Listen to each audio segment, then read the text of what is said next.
Wednesday, February 21st, 2018, at 7 p.m. Call the roll, please. Commissioner Shaw? Here. Commissioner Mingelberg? Here. Commissioner Ide? Here. Commissioner O'Donnell? Here. Mayor Holliday? Here.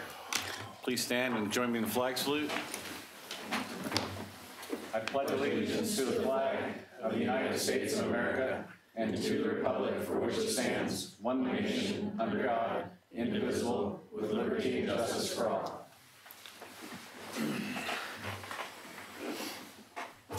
All right, so under 3A, ceremonies and proclamations, we have 18-106, Clackamas Community College class project presentation. Ms. Riggs. Thank you, Mayor and Commissioners. We have a few students here from Clackamas Community College that are doing a presentation based on a class that they're taking, and they would like to come forward and present. So Jamie, as you all know, is the Assistant City Recorder. She's taking this class, and this is part of her group, and this is also part of their grade, is this presentation. So I think it's Primavera. Come on forward. We have an Assistant City Recorder. And Tiffany.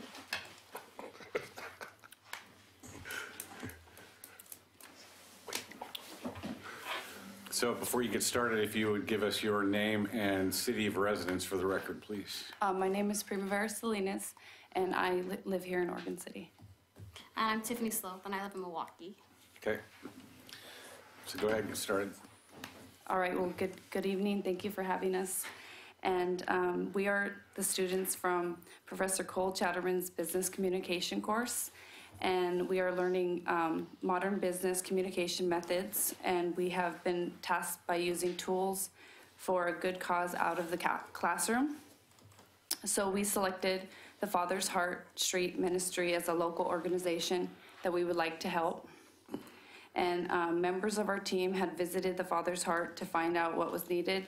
They found that there was a need of blankets, sleeping bags, thermal underwear, men and women's size, and we also are doing a drive for supplies, and we've also found different organizations that we had put donation boxes in. Like for me, I put one at the Nelson's Nautilus here in Oregon City to try to provide more stuff. And yeah. And they, they accept anything rather than just blankets or sleeping bags. Oh, sorry. There you go. They also want shoes, just basic running shoes.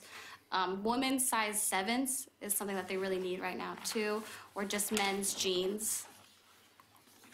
And Tiffany, as our project manager, she also got to do a very fun ride with an Officer Mike Day. And how did you like that? It was really an eye-opener because I didn't realize there's a homeless problem here in Oregon City. I know in Multnomah County there is, but that's, where I live and work. But yeah, he took me around and he showed me spots that I didn't know, and yeah. Yeah, and we would like to thank the city for wanting to be a part of the solution and for us to present here to you, and thank you again for tonight. And if you have any questions, you can go ahead. Questions? Do you have a specified drop box for anyone that wants to drop off supplies or clothing? Or? They actually have one at CCC in the Student Center.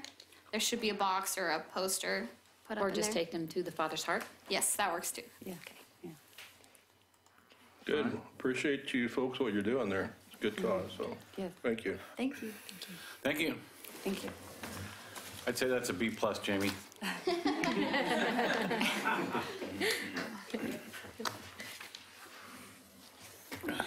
Okay, moving on.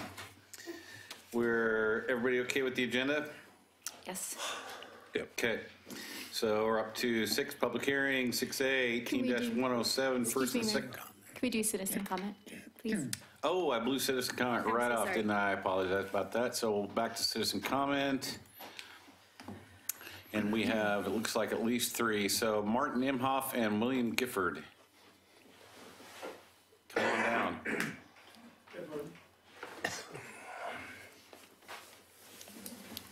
That's for you. Okay.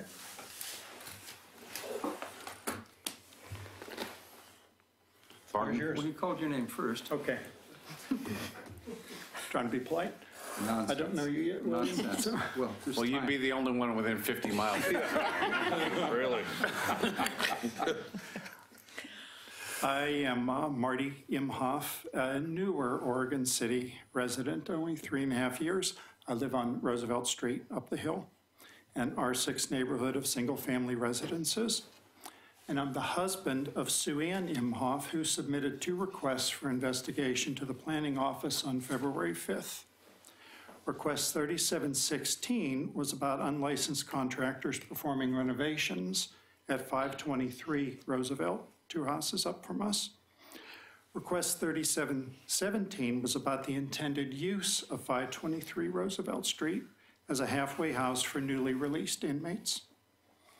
The planning office staff, especially Ms. Turway, have been very professional and responsive. For this, we are grateful. And I say we because I find myself as one of several dozen concerned citizens who might have put in the same request for investigation. 2 weeks ago at your meeting, you heard from 2 of us. I spoke at the most recent Planning Commission meeting, and today I want to explain to you, simply for your information, why we mistrust the organization Free on the Outside, whose nonprofit statement says they're in the business of prison release and reentry. On Saturday, February 3rd, when performing moving in activities, a spokesperson for Free on the Outside told an inquiring neighbor, "Get the F out of here," B-I-T-C-H, then called her an effing C-U-N-T. One person from their group stated, "Please take your child away. I can't have children around me." This was our introduction. Saturday, February 10th, when moving in activity resumed, approaching neighbors were told that the plan had changed. They would not be bringing inmates straight from prison anymore, but it would be a sober living house with a live-in manager who happens to be a sex offender. When asked if sex offenders would be among the residents also, Mike Cross, the president of Free on the Outside, said he couldn't promise that.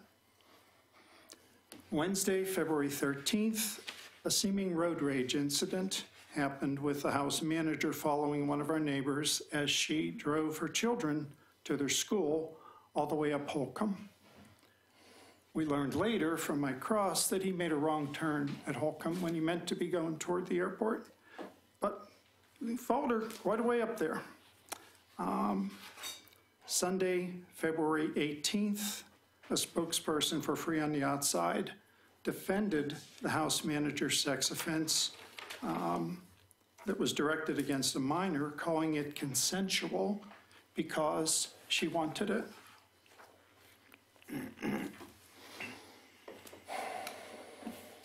Those of us who heard that were horrified.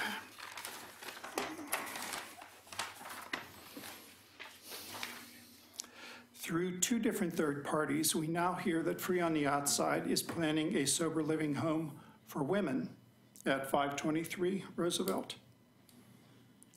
If you wanted to make a recipe to poison the success of such a venture, here's the recipe. First, take the neighbors by surprise with no forewarning or preparation communications. Then, on moving in day, tell us you're bringing in newly released inmates to a neighborhood full of children, including sex offenders. Use horrible vulgarity with us on that first moving in day. Change to a different use, staffed by a fellow who abused an underage girl, then followed you closely on your way to your children's school. Defend that person's criminal actions because she wanted it. And I'm here just to let you know what's going on. Planning office is not done with their investigation. Ms. Turway has been very communicative with my wife. We're grateful for that. I hope I fit into 3 minutes. Actually, I gave you a little extra time because I wanted to make sure you got everything in. Thank you so much. Thank you, sir. Appreciate your time. All right. Thank you, Mr. Gifford. One more. can we be confident that all resources besides just planning and business licensing and code violations, are we bringing other resources to bear? Are we looking at it from the police department point of view? Yes, yes, I yes, just and want yes. these people to know that this is not a simple code enforcement thing. There's more resources than you cited in there, and I want you, and I'm sympathetic, I want you and your neighbors to know that we're here to give it the hardest look we can. The entire city staff is working on If I didn't believe this. that, I wouldn't have come here tonight. I know, to but I just want to update. make sure that everybody knows that it's not simply a code enforcement thing to us. It's every way we can look at it, we're going to. I trust that. Thank you. Thank you. Thank you. Mr. Gifford? On a lighter note, my name is William Gifford. I live in Oregon City. Just wanted to mention that next Tuesday is the Oregon City Business Alliance's monthly forum. And we are having presenters from both the county's economic development. I don't know if they call it a department. I don't know if they call it a department. There's nobody that's putting a label on that, but ECDEV is what they generally call it. Business and ECDEV. Economic Development Department. It's Business and Economic Development Department. Department. So you're saying the word department. Well, it's moot. And we're also having a representative from the Economic Development Commission, which is a different part. There have been inquiries before, I think, to the City Commission that Oregon City could be well served by an Economic Development Commission. We have planning commissions and other advisory commissions. It'll be interesting to see how the model that the county is using for economic development, to see if it could translate into something that the city could build on as well. So that's Tuesday, the 27th at 11:30 at the Abernathy Center from 11:30 to 1. Luncheon is provided. I think today was the last day to sign up, but I'll bet if you signed in tomorrow, you might, because I'm supposed to be in charge of shutting that off, and I haven't gotten around to it yet. So any other questions, please call or contact the Oregon City Business Alliance. Thanks for suggesting another meeting for us, by the way. What's that? Thanks for suggesting another meeting for us. It's a luncheon. It's No, a I'm luncheon. talking about this new Economic Oh, Development Commission. yes. You obviously don't have We don't enough have to do. enough meetings Yeah, already. yeah. Thank you, William. The citizens' perspective. Mike Mitchell.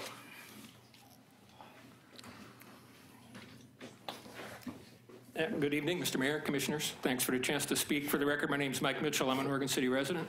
And I also want to say, for the record, I want to make it clear, I'm an officer of the CIC, but I want to make it clear that I'm only speaking for myself tonight. And I want to make that clear because it sort of relates to what I want to talk to you about.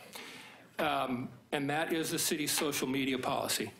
As far as I can tell, the last update was in 2011. And social media is, you kind of have to count in dog years.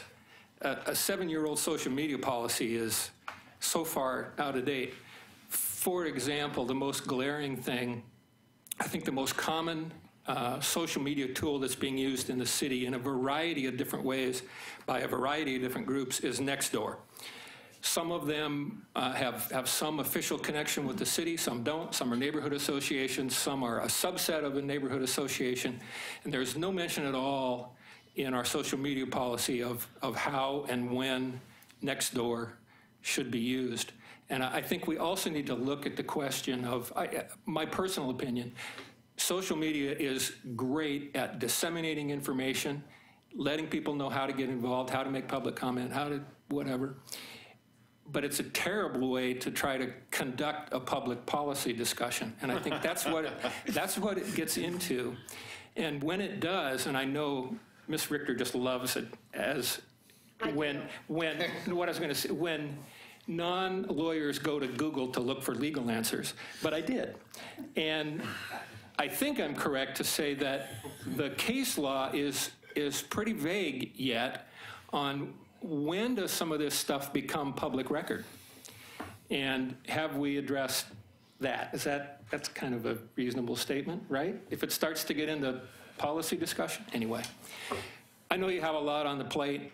The CIC, I know you're well aware, has gotten driven into social media disputes, and it's pretty difficult when a grievance committee has to look at what happened and who's right and who's wrong when we don't really have a policy that's up to date that we can fall back on. So just for your consideration, that's something I think we need to look at. More meetings and in your more spare time. Thank you, sir. Thank you. Thanks, Is there anybody else from the public who would wish to speak? Seeing none, we'll move on. 6A, 18-107, first and second reading of ordinance 18-1001, creating the Downtown Economic Improvement District. Mr. Underwood. Thank you, Mayor. This is the second public hearing for the Economic Improvement District establishment. We had the first public hearing on January 17th, at which time the commission directed staff to issue estimated assessments to each property owner and hold a period where the property owners could remonstrate, objecting against the establishment of the EID. Up until the date of this staff report, we had not received any objections to the EID up until, I say, 5 o'clock this afternoon, when we received quite a few.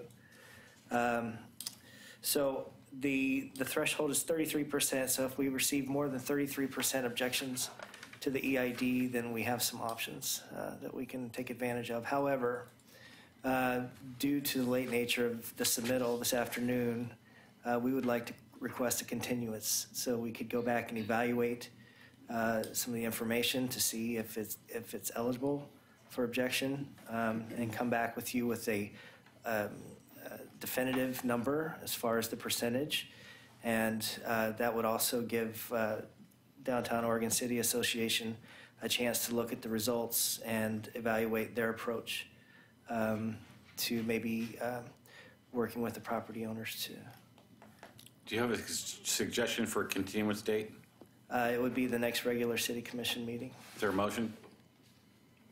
Motion to continue to the next commission date, please. March 7th. March 7th. Second. Further discussion? I'll make a statement based on the late information provided. I think that's an excellent thing to do. There's two very contrasting viewpoints. One put forward by DOCA, which was fairly non-defining in terms of numbers, and the second that we just recently received, I think about 5 of 5, that had very firm numbers that showed a very different situation. So let's continue it and look at it in depth next time. Call roll. Commissioner O'Donnell? Aye. Commissioner Shaw?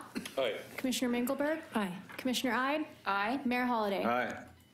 Moving on, 6B, PC 18-021, first reading of ordinance 18-1003, LE 17-02, legislative amendment to adopt the McLaughlin-Kanema Trail Plan, amending a transportation system plan, Trails Master Plan, and Parks Master Plan. Ms. Turway. Thank you, Mr. Mayor. Ms. Turway is obviously not here today, and I'm obviously not Ms. Turway, but I would like to invite up City Planner Kelly Reed to present the staff report on the McLaughlin-Kanema Trail Plan. No, they're fine. Sorry. I apologize. That was my interruption. Oh.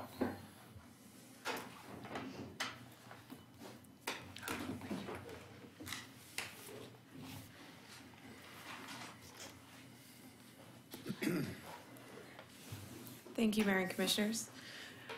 I have a staff report first for you for this legislative amendment, and then we have an applicant presentation, which we'll try and get through as quickly as possible. But Phil and I are going to both pair up for that portion of the presentation.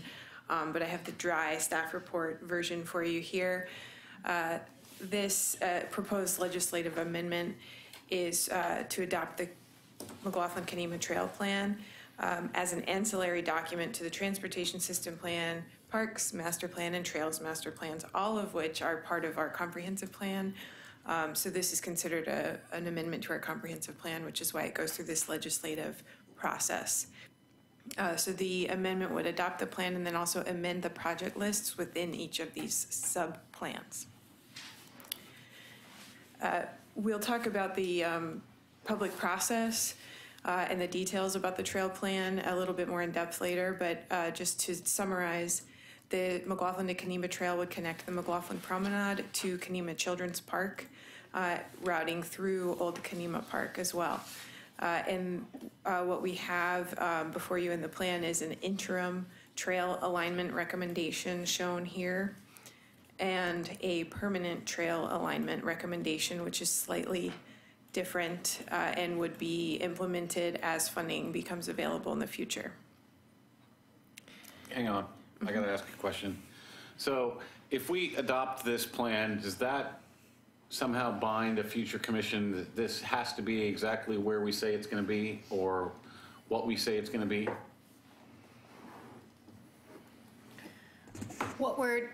The reason we're adopting this as part of the comprehensive plan is so that when development comes in, we can implement the plan as part of development applications.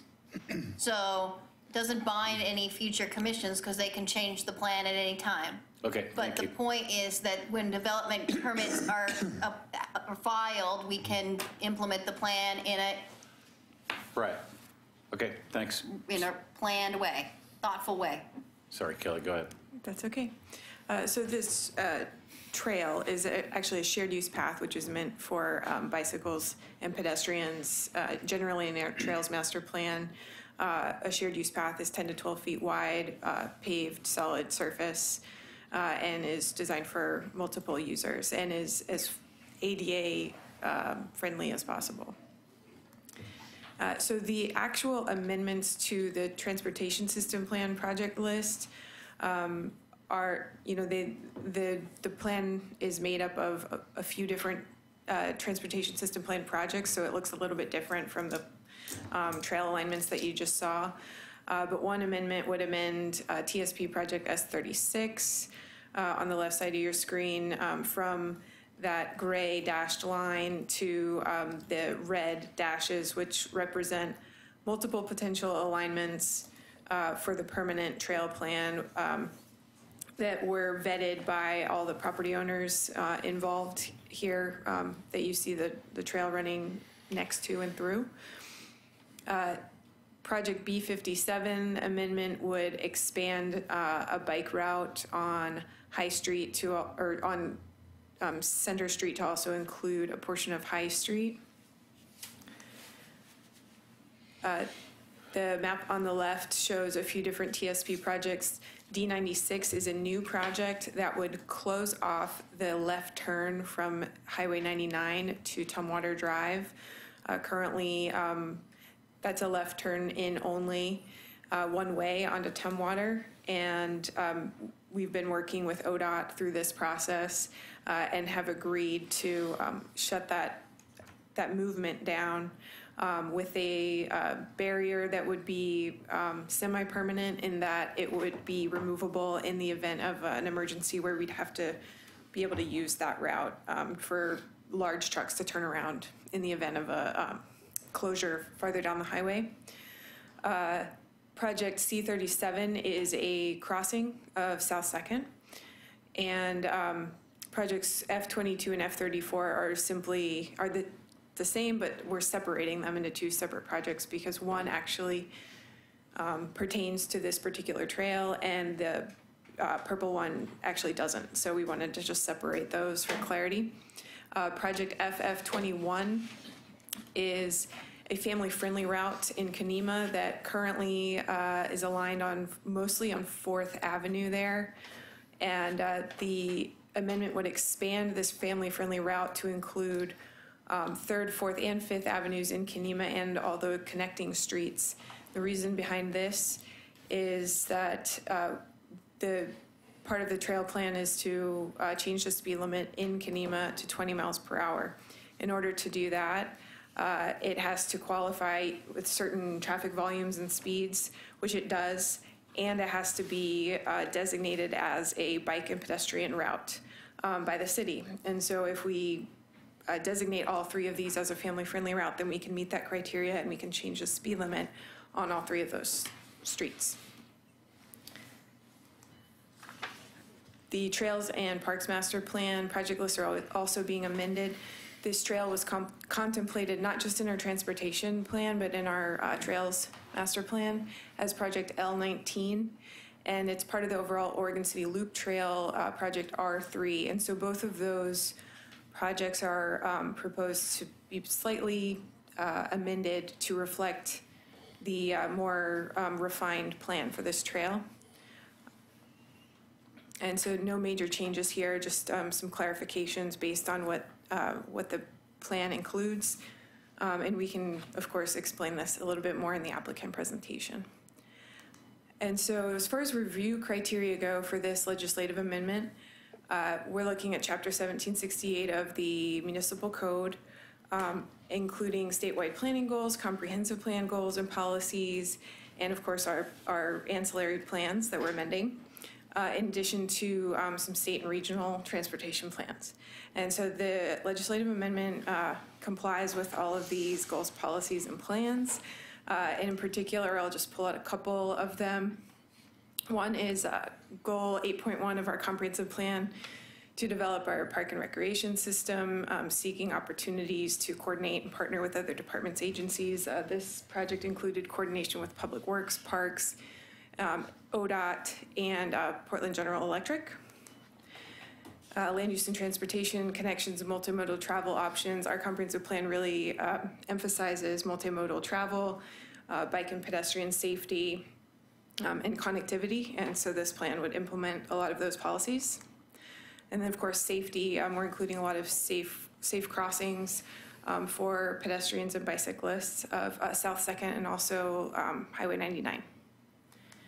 And so in summary, Planning Commission recommendation last week was approval with a couple additions to that. One was a suggestion to coordinate with GPS services such as Google Maps to ensure that people don't get routed by their GPS through areas where kids are getting off the school bus or areas around schools, which apparently is something that you can do now with Google Maps.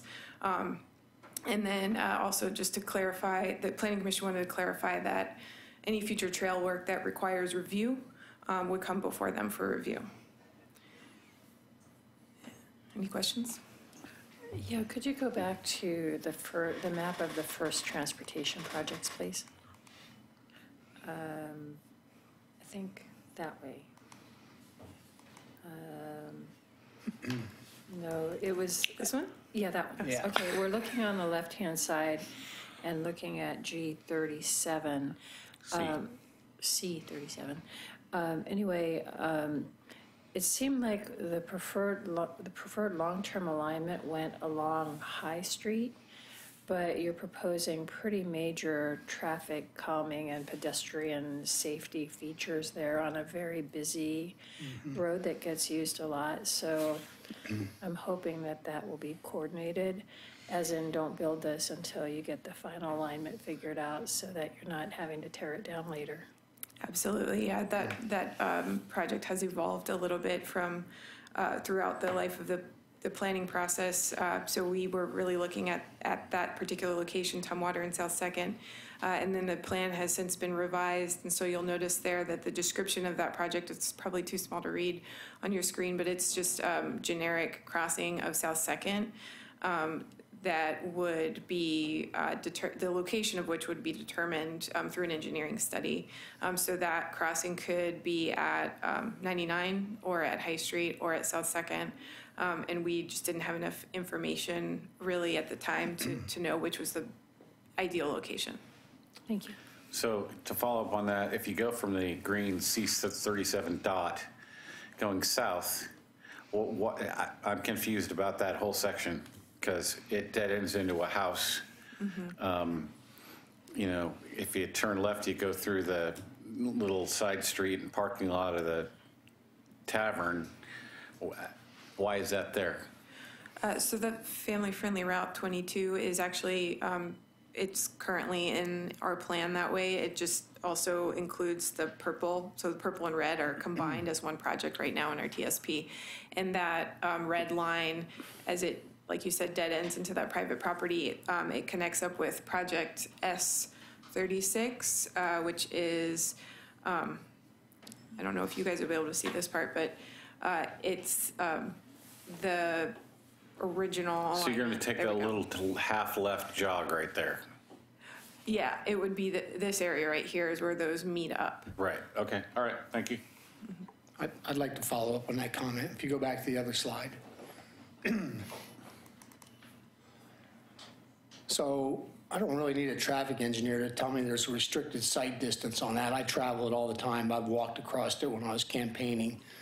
And now we're talking about putting in a safety island, a refuge island, which I'm sure if we're going to also use that as a turnaround for large trucks, that they're really going to enjoy making their way past that. So it's an either-or proposition. I think this aspect of it needs to be given some thorough reconsideration. The other thing, from a safety viewpoint, public safety, and this is more for Chief Band's consideration, we construct this trail. What's the status of the properties on either side of it? Are they public properties? Are they privately owned? You know, he's going to have to provide safety services up there. It's an extended place. I mean, how do we control camping on either side of this thing? What's the status of those lands? Do we know? Not yet. It's too early in the project. Mr. Lewis? I can't answer that, but I want to ask. I want to see a slide, so I can't answer that one. But I just trying to quietly get your attention, but that didn't work. You blew that out. Quietly. So does somebody have an answer to Mr. O'Donnell's question?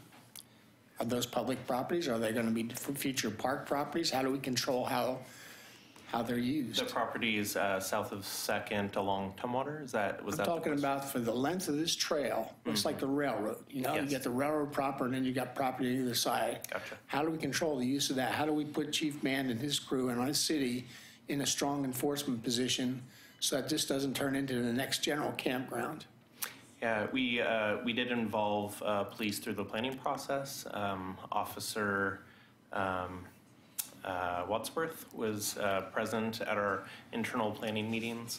As you know, we do have issues with homelessness in our community, and something that we try to address in a way that makes sense. It would be hopefully in addition to our recreational amenities when we have trails and parks that are used for the appropriate purpose. Typically, you don't see as many transient issues. But if we do run into transient issues, we'd obviously work directly with Police Officer Day, the Chief Band, and our police force to make sure that we were enforcing camping issues along the trail as we do at all of our parks and trails. Well, having said all that, back to the question at hand, what's the status of the property on either side of this trail? Is it privately owned? Is it publicly currently owned? we have right-of-way through Tumwater. Part of the portion of the trail does run along current park property. Portions of it would run along right-of-way, and then portions of it would run through Portland General Electric properties. We would receive an easement from them in order to use the property for PGE, and then to be determined for the trail pieces which currently run through private ownership, to be determined whether it would be right-of-way acquisition or easements through private property. Let me put it in the shortest form possible. I don't want to turn it into the next Springwater Trail. I want to give these folks the right to conduct enforcement actions as needed. And we'll need to know at some future point, not tonight because we're not getting any direct answer, what's the status of the property on either side of this trail? And that's all I need to know. Thanks. Commissioner Ide? If this is approved this evening, is there still opportunity for public comment? I mean, it's not going to be built out tomorrow. You're not going to begin the project tomorrow. But is there still opportunity for the public to speak on details as it comes forward? Absolutely, and we do have more slides as part of the applicant presentation that kind of speak to what the next steps would be if this were approved, then how we would move forward and who would be involved in that. Okay, I just wanted to point that out because if there's any fear out there that, you know, this is it and, you know, it's done deal, and we have opportunities for input yet, so thanks. So about the type of construction for the trail, I'm assuming it'll be paved and that the vegetation will be cleared around it, so it'll be open, and there might be lighting at night to deter illicit activities so that it's safe for the general public. Yes, and one of the, we did have some evaluation criteria when we were looking at the different trail alignment alternatives.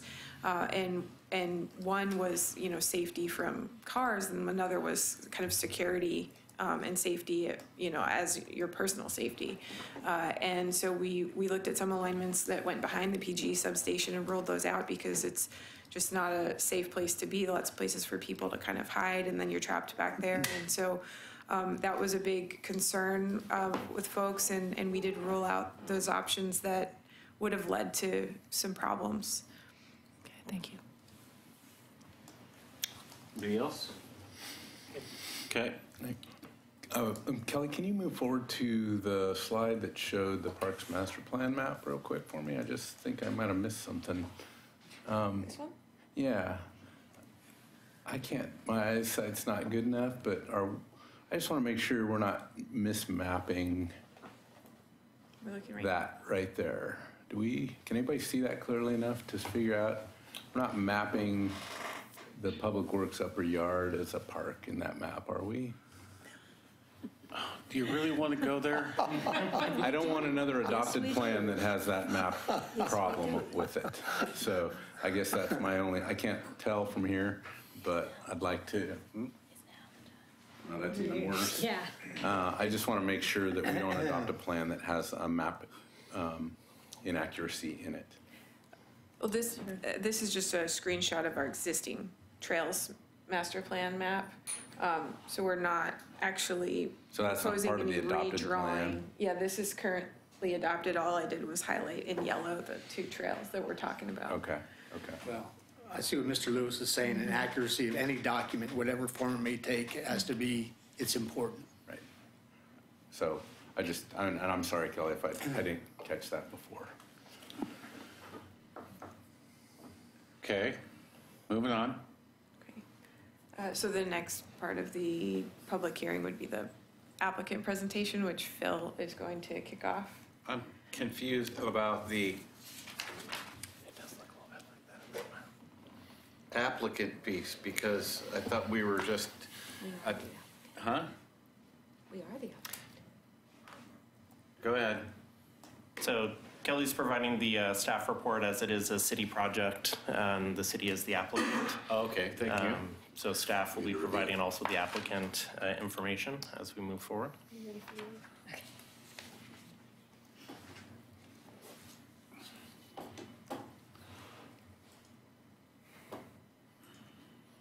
So first of all, again, thank you for being here today and hearing our information on the McLaughlin-Kenema Trail.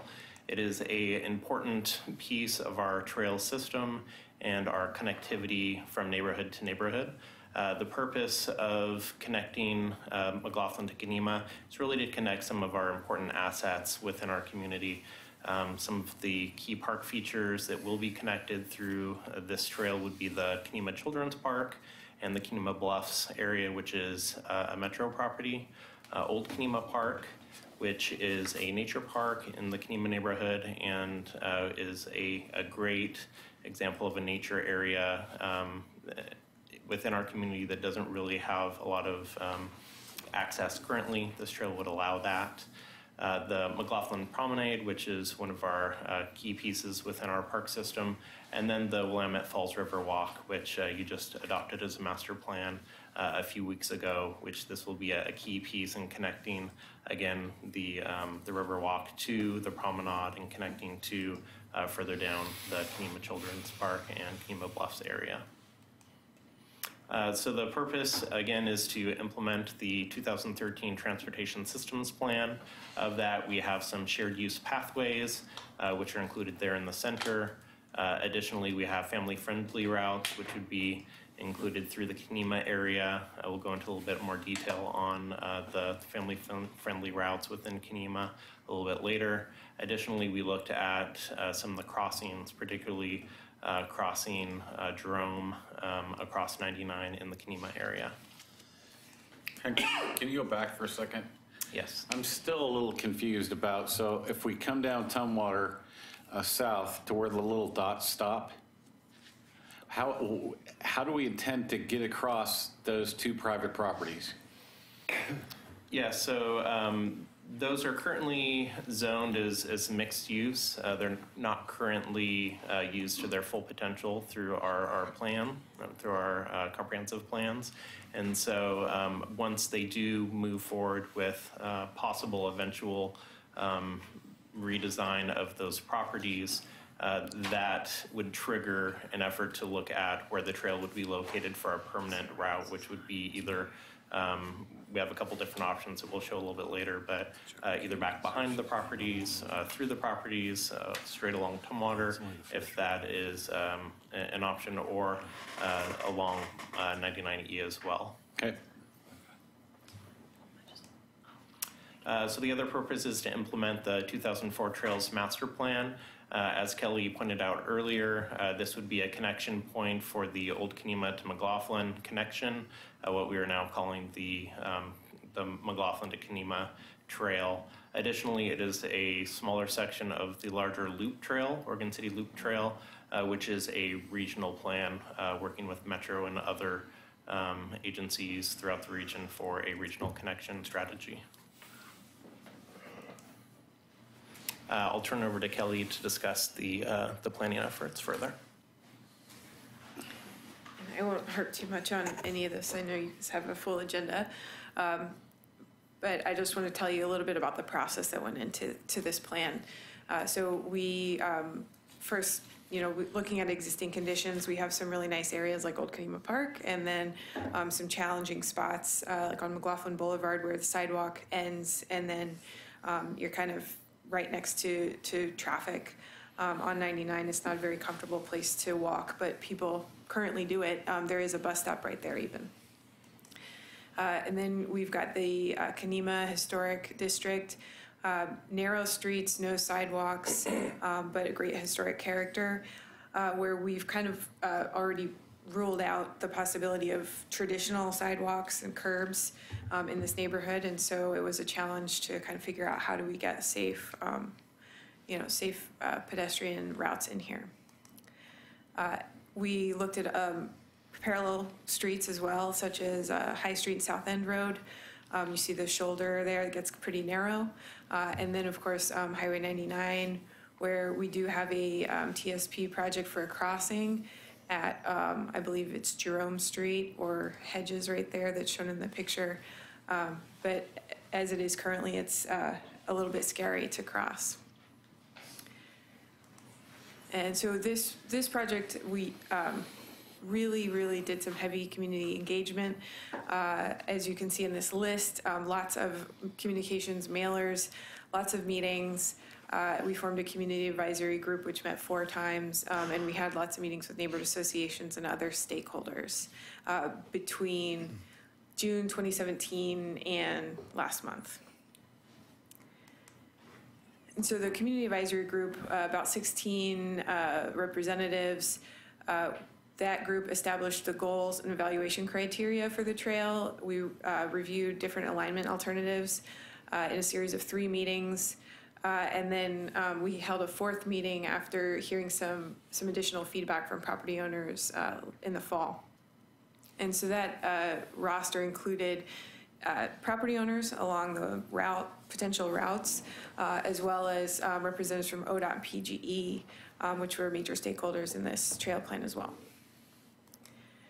We also held an event, Greenway for a Day. I know some of you were in attendance there. That was in July. We actually blocked off the streets in Kenema to through traffic for a few hours on a Saturday and invited people to come out and kind of walk the potential trail alignments. We had, I think, about 80 people actually come out, with their dogs and their kids and their bike trailers and strollers. And we got really great feedback from them as well, because we had some interactive opportunities and surveys once people walked that trail. So we had 80 participants, 50 online surveys, and that was also paired with a Ivy poll at Old Kenema Park that was hosted by the Parks Foundation. So what we heard from folks at the Greenway for a Day, favorite part of the trail, walking through Old Kenema Park, access, creating access from Kenema to downtown was an exciting idea for folks. So the advisory group looked at 3 major alignment alternatives that were made up of a lot of different potential trail segments. It was not easy, and there were good things about each of the 3 alignments. So it was really hard to choose, and the group essentially would have liked to do all 3 of them if funding allowed, but really ultimately had to choose one. So alignment A mostly utilized the existing boardwalk on 99. Alignment B utilized 99 going in front of PGE through Old Kenema Park and then through the Kenema neighborhood. And then alignment C stuck to High Street and South End Road and then entered Kenema at 5th Avenue. We also included some technical investigations, including environmental investigations and geotechnical constraints. We have some steep slopes in the area. We have some landslide areas. We wanted to avoid those as much as possible. And so the group used this evaluation matrix to really make the decision and rank the trails. And so alignment B was actually turned out to be the best scoring and the most affordable option. And it therefore makes up the interim and permanent recommendations. So the interim trail recommendation comes down at 2nd Street from the promenade, utilizes the existing, existing sidewalk on High Street, and then turns down 2nd, and then comes along McLaughlin into Old Kenema Park and into the Kenema neighborhood. So we're mostly using existing sidewalks, existing roadways, but there are some improvements that are needed to make the interim trail a reality. Those include improving the safety along McLaughlin, having some sort of barrier there, and then installing traffic calming and new signage in the Kenema neighborhood. So this is where that would connect to the promenade. We might see some sort of Jersey barrier, some sort of vertical buffer to protect pedestrians on 99.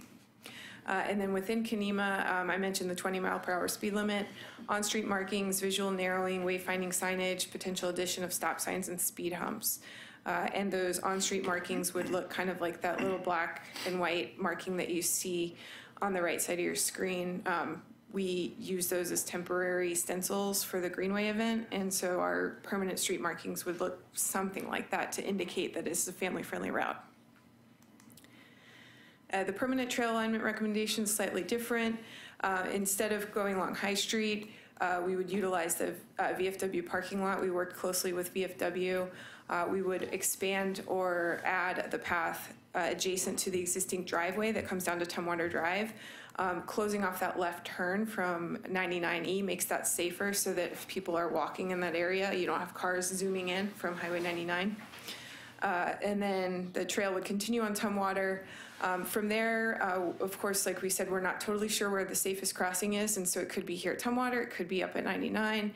And then this area with the dotted lines is kind of the uncertain zone of this permanent trail where these property owners that we talked to really weren't sure what their future plans were and wanted to retain some flexibility and keeping the trail up along the road or potentially putting the trail behind future development. And so we're just showing multiple options, knowing that this is really long-term and that we have a lot of time to figure it out. Don't move.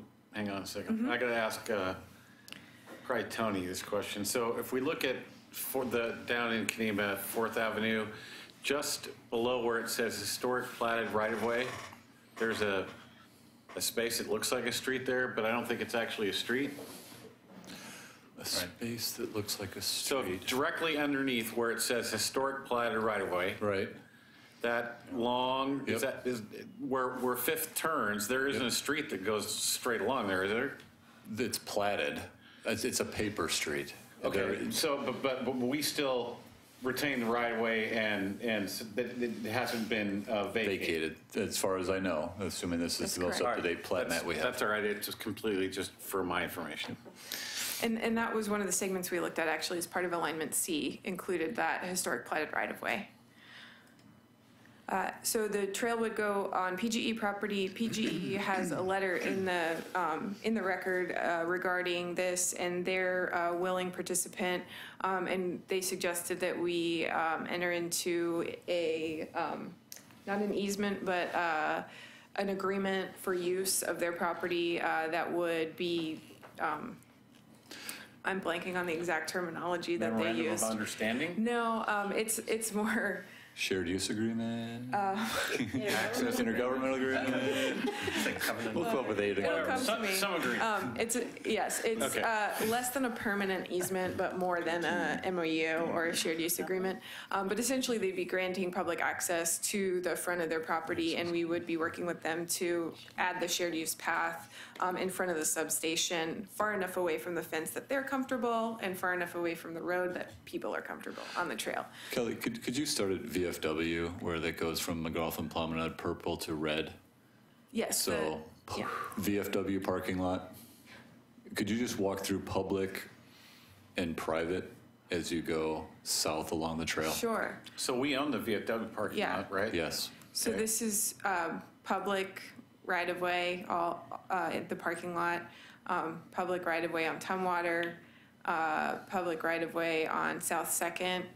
This is actually privately owned right here, so that would require some agreement with property owners through redevelopment. This little segment right here is city right-of-way in between two houses, and then it becomes private property as you turn this way and then go. Sorry. That's okay. We have great visuals too. Sorry.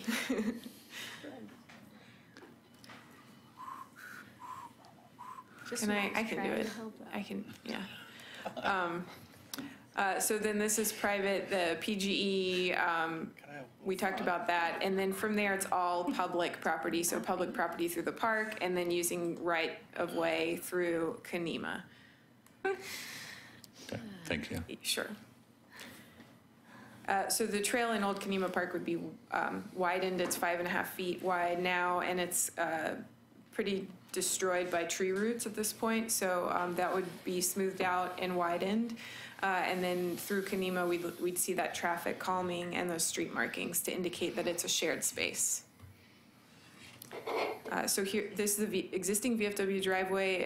The widening would probably happen on the river side of this, seeing as there are large basalt outcroppings on the other side. The Tumwater Drive, we have enough right-of-way that we could use the existing right-of-way and install a 10 to 12 foot path on the museum side of Tumwater and still have enough room for parking on both sides, which the museum really wants to keep, and 2 travel lanes. And with the left turn closure from 99, there might even be more space for on-street parking there, which we heard from the museum that's very desirable.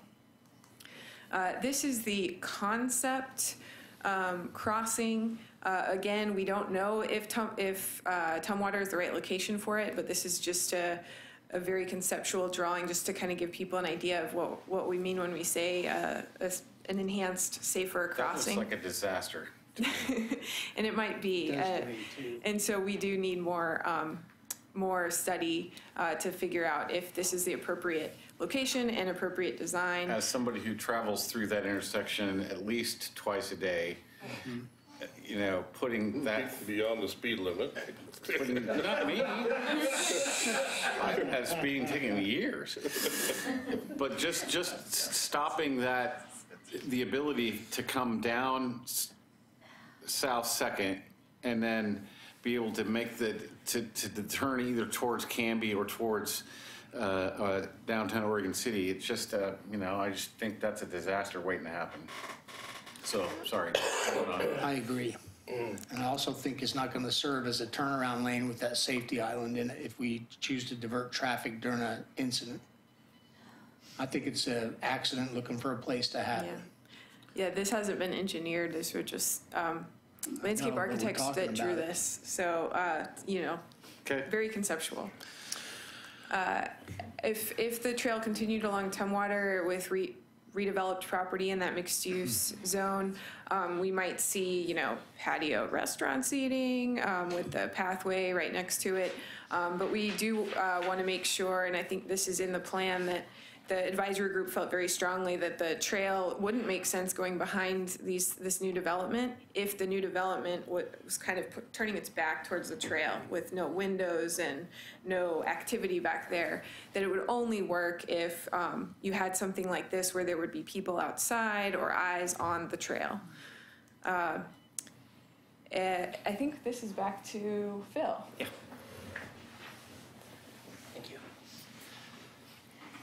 So again, we went through a pretty thorough public involvement process after a meeting as a stakeholder group, came and presented to the Natural Resources Committee, who voted 4-0 in favor to support the plan.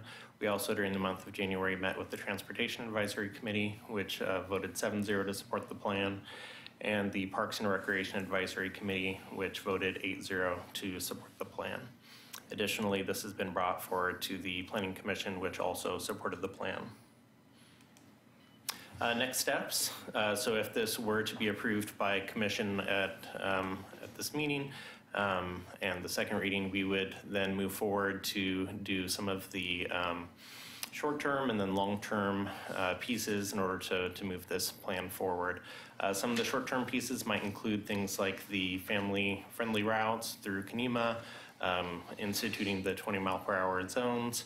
Some of the mid-term pieces might be to obtain a survey of the trail and make sure that we have all the engineering done appropriately to move it forward for the permanent alignment.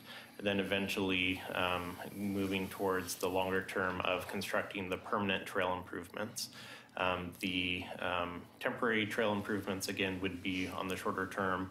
The permanent trail improvements would be longer range, would be dependent upon redevelopment within the area of South 2nd Street, as well as finding the money to make this plan possible. We would like to acknowledge the advisory committee. We had 16 members of the public who assisted us in coming up with this plan. Additionally, we had both staff as well as consultants working on this. We had representatives of ODOT, Metro, PGE, both Kenema and McLaughlin neighborhood associations were present. It was a very thorough and well thought out plan, and with that, we always try to keep in mind a shared vision for what success would look like with this project.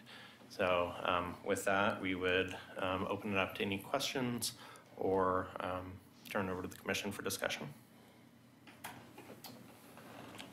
A question for the chair. Yes. I saw a number of very animated citizens during the time when the presentation was being made. Are we accepting any other input? Yeah, I've got speakers on my list. Okay, good. Thank you. So you want to take public comment first and then ask questions, or the other way around? Yeah. I would like. All right, so I'll bring up Dr. Michael Secor and Matt Carlson.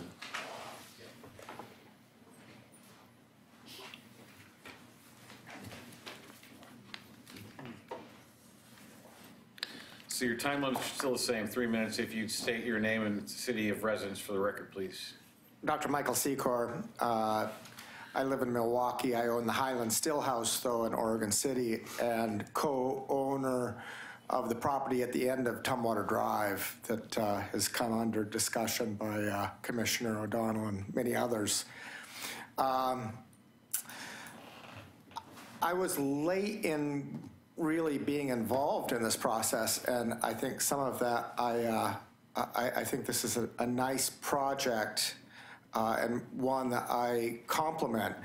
But I do have a little animosity about not being included as kind of an integral, what I feel is an integral property owner from the beginning.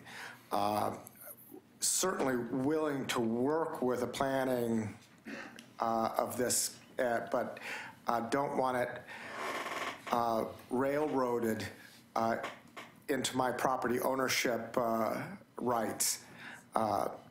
and I think I made this clear at one of the planning commissions that meetings that I went to, that if this means somebody saying I have to do this if I do anything with my property, better be a long-term plan, because it's not going to happen in my lifetime. So I think this is something that we are certainly willing to work with, but I think this is some of this whole triangle brings up all kinds of problems to me. 2 points. One, this planned route behind the property is kind of our key part of our property. It's the nicest part. It sits up against the wall. It's certainly most dangerous if you're going to put a trail. No one wants to hear spring water sort of comments, but also it's the red zone and slide area from the road above. So I love having a historic house right underneath it, but it is a dangerous area, and I can't imagine it being an area that people want to travel at night. Most of the time, and we'll have some neighbors' comments about nobody really wants to be around there late at night. And I think the discussion about safety for people on this trail is a very viable discussion, because anybody, I know, Officer Band has been back there and realizes just how dangerous that is. So really all the owners of Bud's Towing, Matt and I, the adjoining neighbors, we just have concerns with this being part of the permanent trail running through through the middle of the property without further discussion, which I think is something I'd like to have. So, Matt? Thank you. Thank you. Thanks, Mick. Thank you. Matt Carlson. I live in Milano. I'm a co-owner of the property with Dr. Secor. And I'm actually pleased to hear from Phil that our property is zoned mixed use. And I would like to hold this commission to that. So, is that? Not the planning director. No, okay. So, beyond that, one of the most concerning things to me is that Kelly's used the term through redevelopment quite a bit, which sounds like that would be a stipulation of any development to allow the trail through the property. And just having the concept up there of the trail running through the property seems to provide a instant devaluing, because any future anybody looking to purchase would see that through there and, have some legitimate concerns about future use.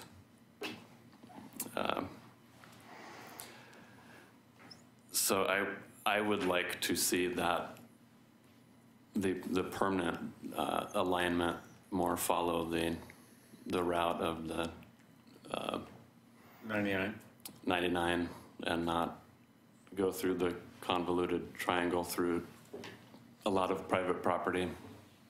That is, and I was happy to hear about the safety concerns and the spring water corridor, because that's what I was thinking as well when I saw that route.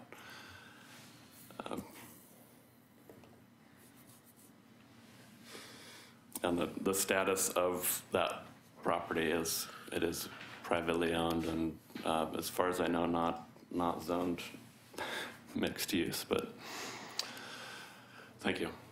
Thank you. Perfect. Thanks, guys. Thank you. Now I have Danielle Leckband.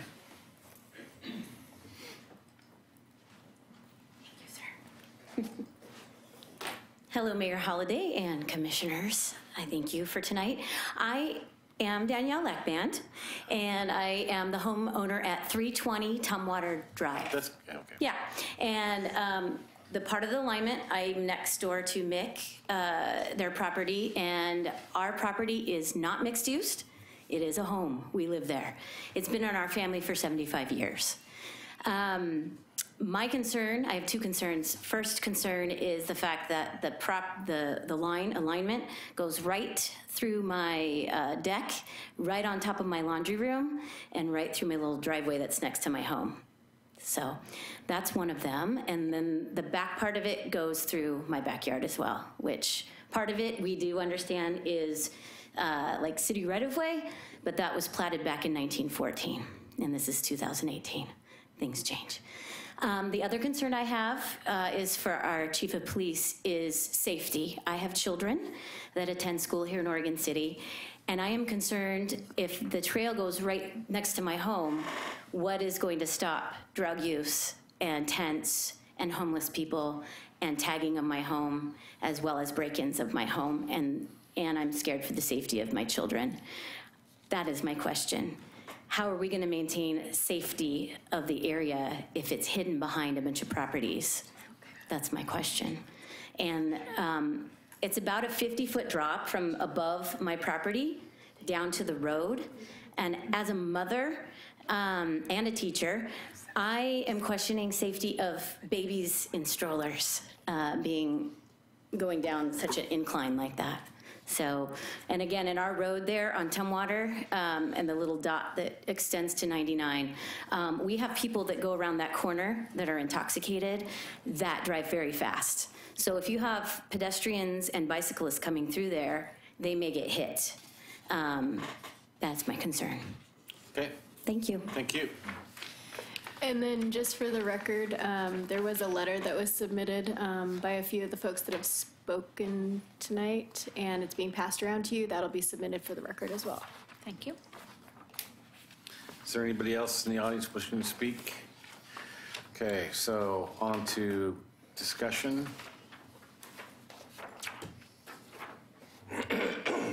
Anybody? Well, I have a little concern in that this is, it says first reading of the ordinance legislative amendment to adopt the McLaughlin-Kenema Trail. But it sounds like it's still kind of in flex here. And I'm not sure, do we do like a tentative approval here or something because of that triangle issue and the little private property thing that it doesn't seem like the plan is the plan yet. To me, it seems like it's still in flex. Well, it would seem to me that we have certainly the authority to say the alignment's going to be Tumwater down in front of the, whatever, and then down 99 and just call it good. Have them amend the maps and be done. And I think the map, that's a good question. The map does give flexibility as we move forward with the permanent alignment to work with the property owners. And as we go forward with planning, anything that, as far as the realignment of the trail would go through the appropriate channels as far as the Planning Commission and then the City Commission if as needed. This, again, just gives us the opportunity to lay out the map and talk about the different options that would be available. So that's, so we still have, if we okay this tonight, Phil, that we still have the option of aligning that? Yeah, so the option would still be, as you see the dotted lines that run along McLaughlin and 99E, that could still be the permanent alignment. That is the temporary alignment, which would be in place and would go, again, connecting the VFW parking lot down through Tumwater and over to 99E. Oh, I'm sorry, the temporary alignment would go up High Street and across, but the permanent alignment could take you through the VFW parking lot and then connect the same route, which would be along 99E. This just gives us additional flexibility to discuss as we do, as if we would have a redevelopment at a future date with those property owners, we could discuss with them a way to meet both the property owners' needs as well as the connectivity needs of the community. Well, I appreciate all the work on this, you guys. So, and I know it's going to be a great trail when it's all done here because I was down there for the opening day there, and you can really appreciate the old Kenema Park once you get past 99 and all the traffic that was buzzing by us. The old Kenema Park was a welcome respite there. So And it was also interesting because, including myself, was the first time I got to visit Old Kenema Park. So this is going to be a great asset to us once it's done. Well, like Commissioner Shaw, I'm in support of the project in spirit. I feel there's too many unknowns at the moment. In addition to the route itself, I'd like to know answers on how we control usage on either side of the trail. I think we need to look at, what I don't want is to end up in court with a bunch of unhappy owners on diminished property, and let's engage. I mean, it's amazing to me. I mean, you guys are, Doctor and others, you guys are prime property holders. You've made investments in this city, you and your pub. I think we need to do more sometimes than send out the little blue paper. We need to knock on your door and say, hey, we're going to do something, and it could impact you. We need you to show up. So at the moment, there's too many unknowns for me to say move forward. I'd like more specifics, and I may be in the minority, but that's how I feel. I want my population, my citizenry, to be comfortable with it. And some people say ducks in a row up front. I don't need the plan to be finalized. I just need to be past some of the major hurdles. I need to know the safety aspect. I need to know I position Chief Mann's crew to provide the enforcement I need. I need to know that I provide for the safety of those homeowners that adjoin these properties. That's my statement. Commissioner Hyde? So I appreciate everything that you just said. On the other hand, I also know that you have to start somewhere. And it seems like passing this ordinance and getting things going, recognizing that there are some unknowns in there, and understanding the long process, public input process that you've had.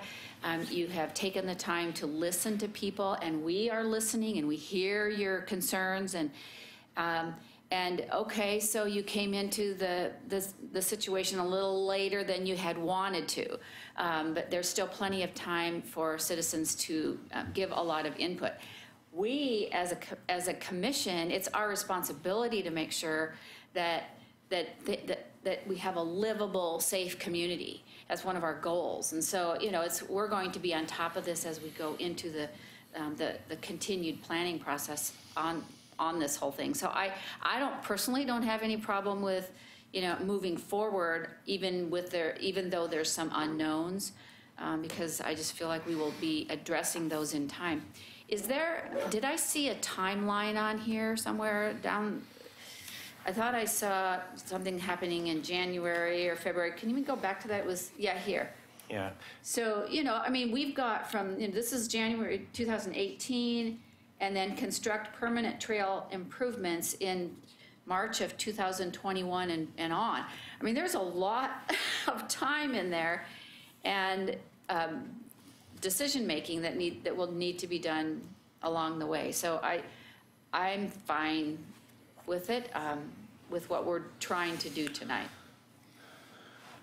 Commissioner Megenberg, you got anything? I really appreciate all of the efforts to engage the public on this project. I like the Trail for a Day concept. It seems like you really reached out and had a lot of touch points to gain understanding and support for the project. When you look at the route, it's really maybe about 10%, 15% of the trail route that is in question. And so overall, the other pieces are not controversial and seems like generally supported. So with the comments you've heard tonight and from the commission, I trust that the staff can work out the safety issues and the alignment issues to meet the needs of everyone. So I'd be happy to support it with those conditions. Can we go back to the map? Okay, so I'm not going to support this tonight without an amendment. And that amendment would be to take away, if we start at, so we go from the Fallsview Tavern down to where that first dotted line heads back towards South End. If you take all those dots away and all the ones that go back to South End and then turn right again to hit back to Tumwater, that seems to me to be an untenable route in almost any situation. South End is it's a very busy, very narrow street. There isn't a bunch of right-of-way that you can expand on it. And I think that with the multiple options you have from getting from the end of Tumwater and South Second over to, McLaughlin, that would relieve probably 90% of the homeowners and business owners' issues. Quick, just note, so the section on the lower section between the private property owners and South End Road, that would be on the lower. How do you guys keep doing that? Sorry. That would be below South End Road, below Hyde Street, behind the private property owners along the back end of their properties. Again, and the same thing applies. Why are we going to open ourselves up to a bunch of controversy that we don't need when we have a perfectly acceptable 3 different kinds of routes to get down there? It just doesn't make any sense to me. Nor to me. And maybe Kelly, you can correct me if I'm wrong. The Butts Towing was present at the time of the last public meeting that we had in December, and that was one of the pieces that they had requested either in front of or behind their properties, and so that was. Well, you're going in front of Butts Towing. You mean on McLaughlin? Yeah. On the back end, so their preference was either along 99 or behind their property, and that's why the secondary dotted lines closer to South End Road were included on the final alignment. And what I'm saying is I'm not going to support it with that in the alignment. So. Nor will I. So if I could throw this out, I think we're going to have to go along 99 and try to avoid a lot of this private property things here and try to get right-of-ways and stuff. I think would be the easiest solution here. I think my concern is how you get across South Second, in front of Mick's parking lot here. And I'm wondering if we did a crosswalk halfway down, not right at the corner where you had it proposed, and not down at the light, but halfway. Why not do it at the light? Doesn't it make way more sense traffic-wise and everything else to do it at the light? You can't, but it's very awkward right there at that light too. And I'm just thinking that a crosswalk halfway would help. I don't know, Chief Band, maybe, I don't know if you can weigh in on this, or traffic guy or what here. So, hang on. So, without us being up here and trying to engineer that particular route, right. What were you doing? All I'm saying is I want to take away one. Sounded like you were engineering the route. No, what I'm saying is I want to take away one piece of that whole lower L shape that runs behind all those properties, and it's just going to cause, I've been doing this long enough to know that if you ask for trouble, it's probably going to come find it. That does look a little awkward, having to go up across South End and then back down again. Is that the way that works? No, that's not the way that works. But what I am hearing is lots of concern about this little piece right here. Right. And I think maybe we need to kind of work more with offline. I mean, it's going in an odd split place. We're clearly not depicting it well enough as to what you should expect. Well, then we can do that. Refine the map and bring it back to us, but I'm not prepared to vote on this tonight. So I would move for continuance. Okay? That'd be fine. I'll second that. So it's been moved and seconded to continue this till, do we have room the next meeting? Go to the second one in March at the earliest. Yeah. Which would be the 21st. Date certain of March 21. Is there further discussion? Call roll, please. Commissioner O'Donnell? Aye. Commissioner Shaw? Aye. Commissioner Mengelberg? Aye. Commissioner Ide? Aye. Mayor Holliday? Aye.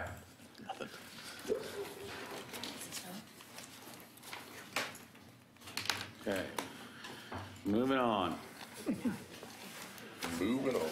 Mr. John Lewis, how long is your staff presentation going to take on this? A serious question. I don't hear the screen. I don't hear the screen, Mr. Mayor. Yeah. We're going to take 10 minutes. That's a good plan. Idea. Yeah. Hey, Brian, the screen's already down, that's why.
positive, but also a challenging conversation to have. I think it's appropriate that we have this conversation, and we've been having a lot of conversations about SDCs and project lists and those kinds of things, so I think it's good. Almost daily, I have conversations with community members about their wishes, dreams, wants for public transportation and improvements to public transportation. Almost every one of those conversations goes a little soft when you start talking about how you pay for that. So transportation SDCs are really pretty important in that conversation because it's the main mechanism that we use to fund a lot of our capital improvements that expand capacity. So I think you know both of these folks, John Ghilarducci with the FCS group, he's going to be presenting a fair amount. So is Dana. We're all kind of taking a role here in this presentation. We've assembled a lot of information to present to you, so we're going to give you some of the basics, but we're also going to get into the specific details. Tonight is really about making adjustments to our current transportation system development resolution, which includes some changes to our methodology and some changes to our rates. So you'll see all the details in that. Just keep in mind that, again, our ultimate goal is to try to collect funding that would help ensure that we can move traffic from one end of town to the other in the most efficient way we can. And you know, that with growth, that becomes a bigger and bigger challenge for us. So we think the solution is multifaceted, but adequate funding to pay for critical transportation infrastructure is at the forefront of our recommendation. So the other thing I wanted to point out is that tonight we were recommending a resolution to change the transportation SDC methodology and rates. And as such, a public hearing and a public hearing that has specific notice requirements for this. The state law suggests that you have, or not suggest, requires that you have a couple of noticing periods. So at 90 days, we have to notice the public.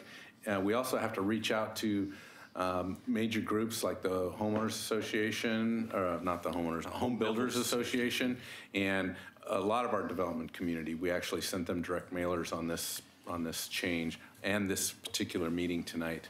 And then there's a 60-day time frame that we also have to post up a report. We've posted that report. It's been online for the last 60 days.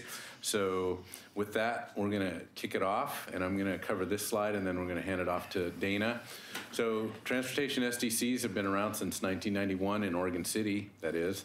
So that was our first resolution for transportation SDCs. We've got a couple of modifications. Right now, we're living off the 2009 transportation system charge resolution. We've made a couple adjustments since then, but it's that 2009 resolution that really John presented way back then and came up with a methodology. And there was a pretty significant jump in 2009, and we were just talking about that. We've got another slide where we're going to show you that jump. But so in 2013, we updated our transportation system plan. What we didn't do at that time is go through this methodology and rate adjustment. So that's why in 2017, there was a couple of resolutions that changed both the project list, and then we made some code amendments, and we'll dig into those with a little more detail later. So with that, I'm going to hand this off to Dana. So I'm going to just give you a little update on the items we've accomplished so far. In November of 2017, we brought to you a resolution to adopt a new project list. That project list was consistent with the adopted transportation system plans and a few other adopted plans that followed that. That resolution was approved and updated that list of projects we can spend the transportation system fund dollars on. And that's effective now. We also made some amendments to the Municipal Code Chapter 13, System Development Charge for Capital Improvements. There was a first and second reading of an ordinance in December of 2017. So the items that included was a clarification to the definition of most recent structure or use. So we changed that from 10 years to allowing residential structures to go back to 1994, and non-residential structures is the most recent legally approved use on the property after January of 2000. We also amended the SDC credits with a clarification to the acceptable methods of determining the value for public improvements. And then we also addressed the time frame for the SDC credits from 5 years to 10 years, which is the most legally allowed. So these were all items that I believe the chamber was interested in. We were able to accommodate many of those. So this is the same graphic that we've used in previous presentations, just kind of giving you a comparison of that project list from the 2009 list to the 2017 list. We didn't have a lot of change in the number of vehicle projects, but it did have a large change in the total project cost, but not too much change for the SDC eligible. And that just, one of the big changes was we had a project in the 2009 list that was the Highway 213 and Beaver Creek Road flyover interchange. In the 2009 list, it was 0% SDC eligible. So you'll see that only the total project amount changed when we removed that project. For bike and pedestrian, we saw and heard during our TSP outreach the desire for more bike and pedestrian amenities. So you can see a large increase, approximately 180 new projects. Those projects come with a cost, so the project cost for bike and ped increased, as did the amount that was SDC eligible. We came to you in October with a work session presenting a couple of items that we were looking for feedback on as we prepared to move forward with our SDC update for transportation. One of those was the methodology. We investigated switching from our PM peak hour trip methodology to an average daily trip. And we heard to stick with our current methodology of the PM peak hour. We also discussed the allocation of the bike ped project costs. With that large increase in projects and project costs, we would have seen a very substantial increase in our bike ped SDC, and we brought forward an option to allocate more of those project costs to our residential developments in order to allow the non-residential SDCs to not be as highly impacted. So we heard those two things. So we've presented the report, or posted the report. So what the report includes is that establishing the bike ped projects in two categories, a general bike ped and a residential bike ped. What we also are showing in the report is changes to the rate calculation based on input values. So we are using in our calculation the updated project list that was adopted in 2017 and those cost estimates, as well as updated growth numbers from the 2013 TSP. The report also proposes switching to the 9th edition of the ITE Trip Generation Manual. That's the most appropriate version. We currently are using the 7th edition. So moving it up to that is appropriate. We do see, switching to the 9th edition, that some of the PM peak hour trip rates decrease. There are a few that go up, and the one that goes down, or one of the ones that goes down is single family. Goes down slightly, as does some industrial uses and some office park. The shopping center rate also goes down slightly, which is the rate that we use, or the option to use in the downtown area. We're also proposing adding the Willamette Falls Downtown District to the areas eligible for the 10% reduction for residential. It's currently an option that we have for the downtown zoning, as well as the 7th Street and Malala Avenue corridors. So we propose adding the Willamette Falls Downtown District for the mill site to that. I'm going to pass it off Okay, to John. and I'll go through some very brief background and then get right into a summary of the calculations. So a little bit of a reminder about system development charges. We're talking about the one-time fees paid upfront at the time of development by new development or redevelopment into something bigger. So already developed properties generally are not paying system development charges. We calculate them based entirely on capital costs, and you can only use the money on capital construction. Can't use them for operations. There are two pieces to an SDC. I'll talk about that a little bit more in a minute, but one's a buy-in to any unused capacity in the existing system. One's based on planned projects that are adding capacity. And then finally, we're talking about a share of capacity in larger system assets. It's not ingress and egress to the street. It is a share of major transportation improvements, general facilities.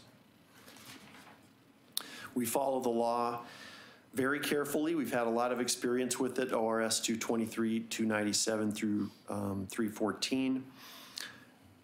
There's also been quite a bit of case law that we've paid careful attention to, so we work very hard to develop legally defensible charges. That's what we'll be showing you tonight.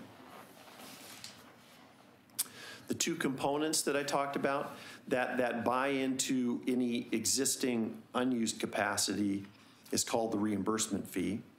And then the future-looking component based on planned projects that are adding capacity, that's the improvement fee. Together, they make up the system development charge. The idea being a new development is purchasing the share of system capacity that it will need. Some of it's already been built, some of it is still yet to be built. And that's what's represented in the full SDC.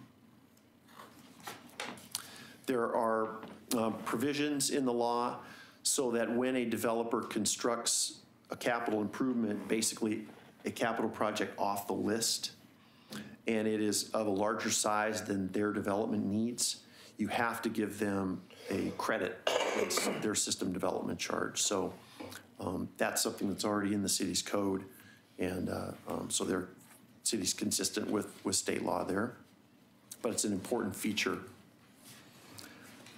The existing SDC, transportation SDC, is summarized here. We talked about, or Dana talked about, the two different components to the transportation SDC. There's the vehicle portion, which is charged based on PM peak hour vehicle trips. That current amount is $9,167 per PM peak hour trip. And then the bike ped component is charged based on bike ped trip generation, which is a different schedule, $265 per bike ped trip. So converting that to an SDC for a single family residence, $9,524. A single family residence using that ITE manual, which is the Bible for trip generation, it shows that a single family home generates a little bit more than one PM peak hour trip. So the vehicle portion, $9,259, and the bike ped portion, $265. So the total for a single family residence, a little over $9,500 current charges. As we analyzed the updated information, we use a calculation framework like the one shown here to calculate the reimbursement fee. We're isolating the cost of that unused capacity in the existing system. We divide it by the growth that it will serve. That gives us our reimbursement fee.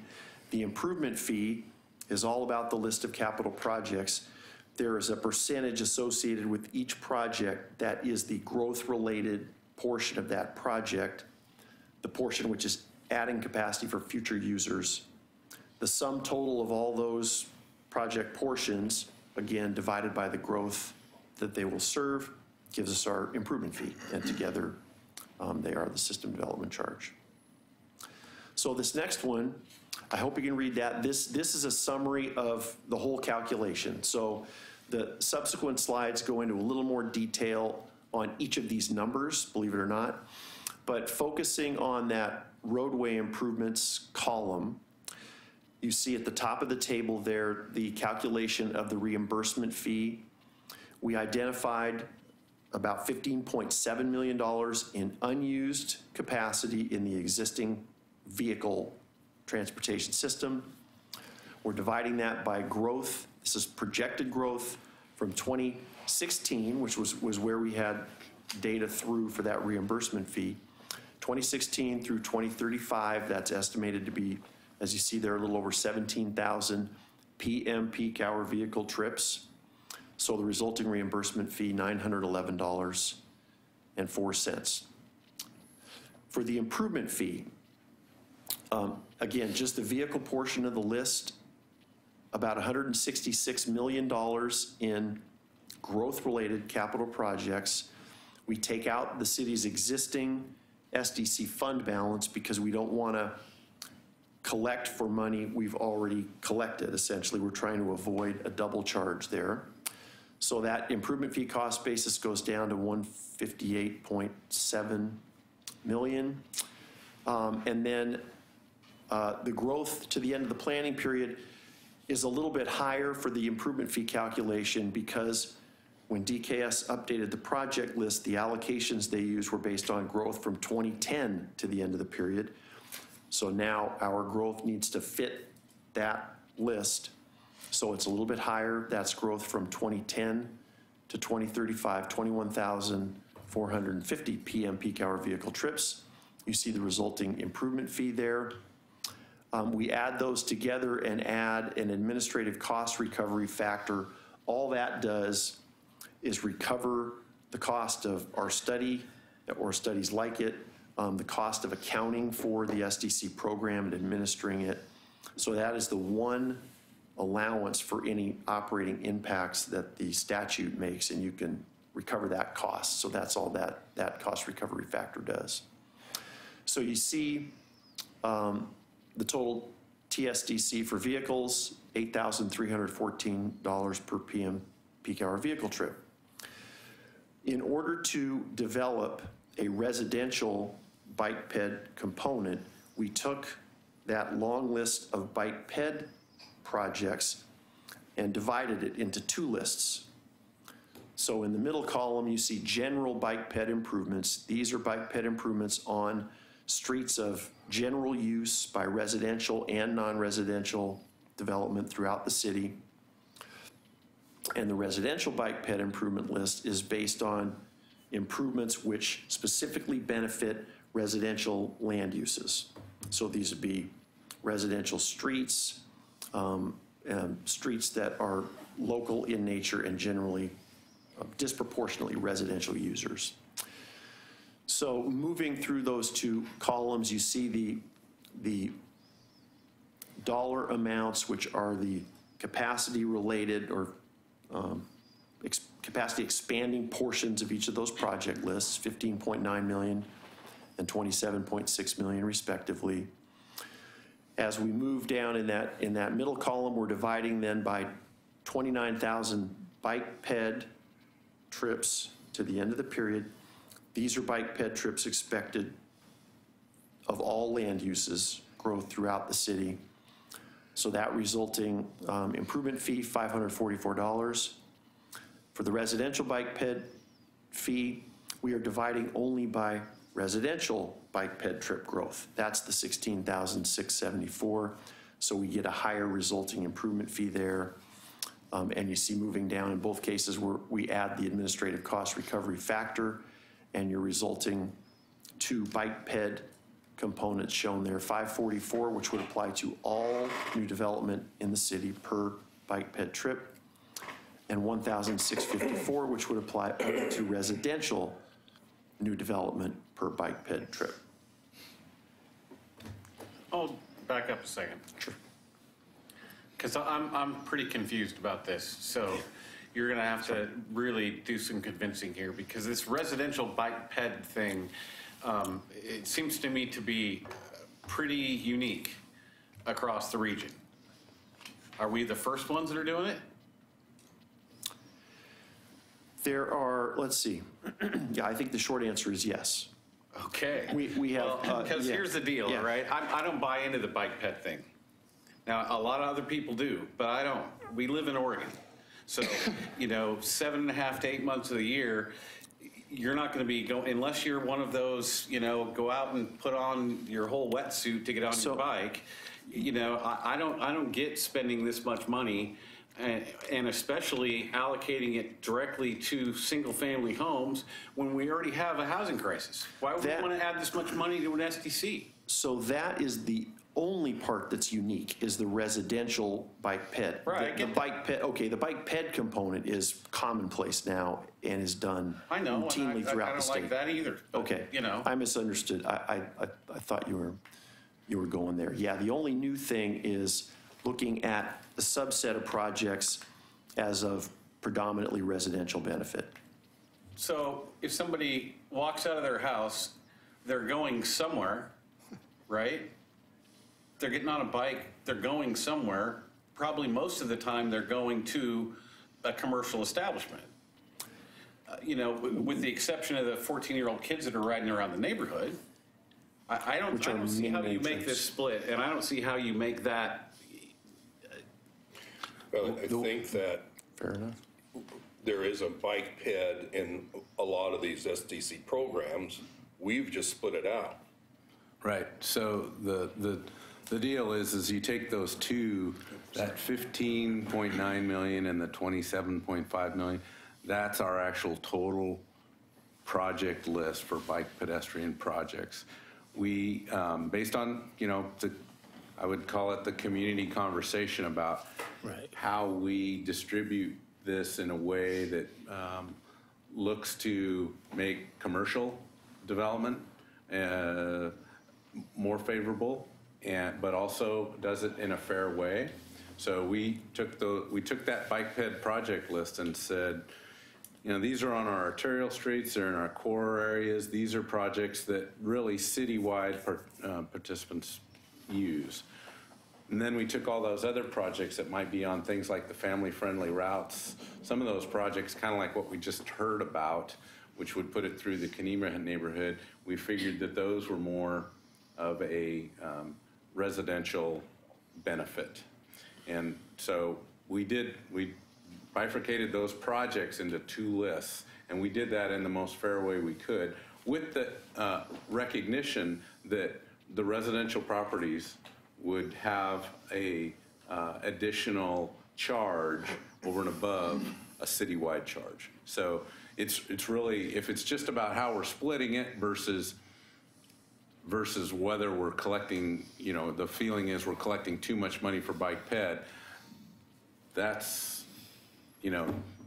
I don't know which is most concerning for you. Well, I think the most concerning thing is that in the midst of a housing shortage, we're, dumping, an extra $1,600 in SDC fees on a single family home. That might not seem like a whole bunch, but when you pile it on top of everything else that's there, SDC's probably total in the neighborhood of $25,000 to $30,000 per home. So we'll show you those numbers in detail, and we'll show you comparatively to, like we have in the past, what Oregon City does in comparison to other organizations, and then we'll show you just kind of how we compare to what we have today versus what's prior. Okay. So that's still coming.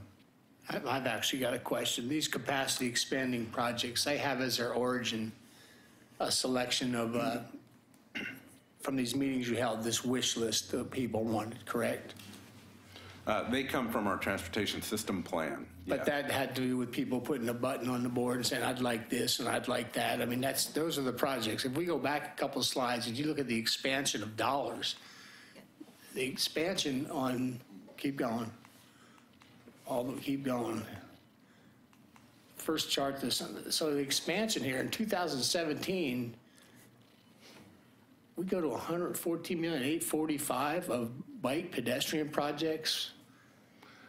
A lot of that, if I recollect, and Dina, maybe you can help me, our driving project list went way down. So we actually, again, tried to do that. Before, they were all lumped together, bike and ped projects into one driving solution. So we've, yeah, I mean, the difference in total SDC projects between 2009 and 2017 is the difference in the bottom row, which is the difference between 209 million and the 164 million. Well, So- I'm in keeping, there's so much information here, it's overwhelming, and I'm in keeping with the mayor. I mean, although I don't agree that when people get on their bikes or go for a walk, their primary destination is commercial, and I know that's the position that the Home Builders Association took. I think it's recreational. So I understand the allocation. I just, like you said, Mayor, we're in a state that rains 8 months out of the year. Seems like an awful lot of money. Yeah, me too. So really what I'm hearing is that at least two of you are feeling like the city is overemphasizing investment in bike ped. Well, the model calls for using the Portland model, 12%, right? I mean, it's in your calculation. The 12% is a metro estimate of how many total trips are bike ped trips. Including transit, that's public transit, isn't it? Bike ped. Bike ped. Well, that's a ridiculous number for Oregon City. Well, that's what I thought when I read it. If we got 36,000 people, are you telling me that 3,000 of them on any given day are transporting themselves by bike or ped? The problem with, if you're suggesting that number should be Does lower. that include if I walk out to my mailbox? If you think that number should be lower, then that unit number goes up, right, John? Is that correct? If you said it's not 12% in Oregon City, it's 6%. Well, the allocation differs. Then doesn't it? the number of trips. The growth in. Yeah, the it growth goes in trips down. goes down, which then means that number The gets fee goes even up. bigger. So where's the allocation go to? Towards vehicular improvements or what? Does the allocation change? Does it get larger? Does it get smaller? The allocation is always based on the capacity expanding projects. But We're just talking about how to divide it, right? How to divide it as we charge for it. But this assumes we're gonna, our goal from the public input is to significantly expand bike and pedestrian. Is that not a correct statement? That's true. We've got a lot of capital planned for bicycle And my question is, why do we need to expand the capacity of bike ped in Oregon City to this radical level? I think that's the direction that we gave them That's in the adopted master. Yeah. in October. Yeah. We're using That's why these are here. that 2013 Transportation System Plan. Yes, we amended that list recently, but it was really just bringing those projects up to speed. And part of the deal is if we don't expand those things, then our driving solutions need to be much more, the assumption is whether, and this is again an industry standard, but the assumption is if you've improved your bicycle and pedestrian options, you would see less driver trips, which mean you would need less driver improvements, right? So this is, and it's not just an Oregon City thing. This is John, help me out here. This is an industry it's happening standard. all over the state. We get it. We just think it's a faulty assumption. I just don't believe it. That's fact. Can you please go back to like 2 slides, I think, the one where it showed the amount, that right there. So SDC for single family home, 9524, the vehicle portion and the bike ped. So you're saying here that for a new single family home, that home is paying $265 for the bike ped SDC. Right now. Right. Yes. Currently. But it's, Okay. but the combined charges are going up about $1,800 for both vehicle and bike ped for a single family home. Okay. And where is the greatest contributor to 1,000. that The- increase? And am I correct that the vehicle is going down? Not as much, clearly not as much. Because at the end of the day, we're going to show you the number that shows the $1,600 SDC, transportation SDC increase. It was for the both. But as you'll see, as we move So you're forward. saying we're charging less for vehicles and more for bike ped? Less in total Actually, Our SDC is more, but we're collecting less than we did. We're proposing that we collect less than we did in what we collect right now. Does that make sense? No. So right now we're at that 9259 for the driver. Is there a slide that's going to show us this better? Then let's move on. Okay. aren't we saying that we're dedicating a smaller portion towards vehicular improvements and a larger portion towards bicycle and ped? And it's not, I mean, we can allocate it different ways. If we cut back on the bicycle, we can allocate some portion of that to vehicular. I mean, it's a zero-sum game, right? I mean, you get X amount of dollars. Is that faulty? Let's keep moving through. Sure, go ahead, let's go. So now, before we get to the comparative charts, the things that might help you, we'll show you that we've done the homework. This is the growth calculation you see in that upper table. DKS's initial, and they're the transportation engineers that wrote the transportation system plan. Their projections for growth in peak hour vehicle trips. You see in the bottom table how we then estimated the growth in bike ped trips based on those vehicle trip estimates. You can go to the next slide. The reimbursement fee cost basis is based on actual expenditures that the city has made on capacity expanding improvements since 1993. And then we have, basically we know that in each year that the city spent that money, it was 100% on growth-related projects. So all we've done is assume that some of that capacity has been consumed over time. So you see that projects that were built in 1993, there's only a little over half of that left as unused capacity because of the growth that's occurred in the city. More recent project expenditures, like in 2016, that's all still unused capacity. So that's how, from total expenditures of 21.7 million, you get to 15.7 in unused capacity in the existing system. That was the numerator in the reimbursement fee calculation. And did not the preceding slide predict a decrease in vehicular trips? I thought I caught that before we. No, it's a totally different. Okay, go ahead. All right, never mind. The improvement fee cost basis is summarized here. So this is a summary of the long list of capital projects. Roadway projects, looking at the table there, there's about 259 million in vehicle projects, unescalated dollars. About 64% of that, there's a different percentage attached to each one of those projects, but about 64% of it as a weighted average is included in that improvement fee calculation, 166 million.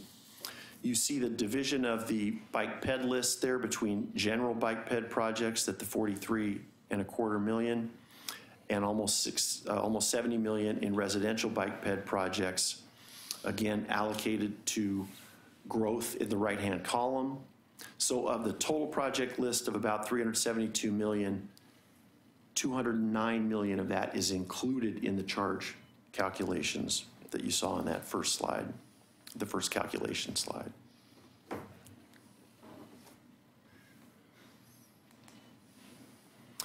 So to give you an idea of how all that math would impact actual new development, what we're showing on this slide is for a single family residence in the top portion of the table, what the vehicle component was in 2017.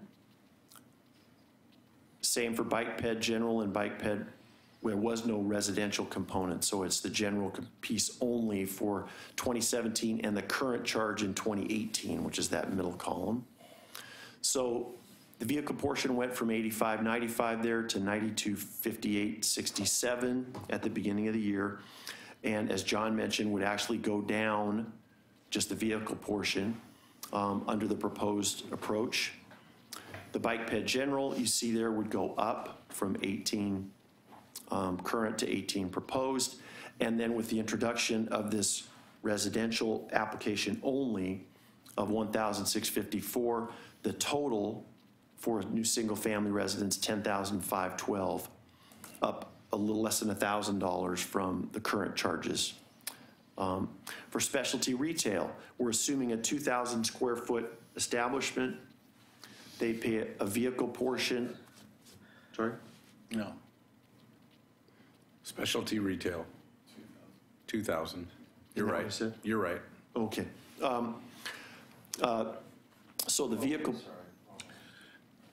portion of that would actually go down from the current charges from $49,685 to $45,062. The bike ped general would go up, but the combined total would still go down from about $51,000 to $47,238.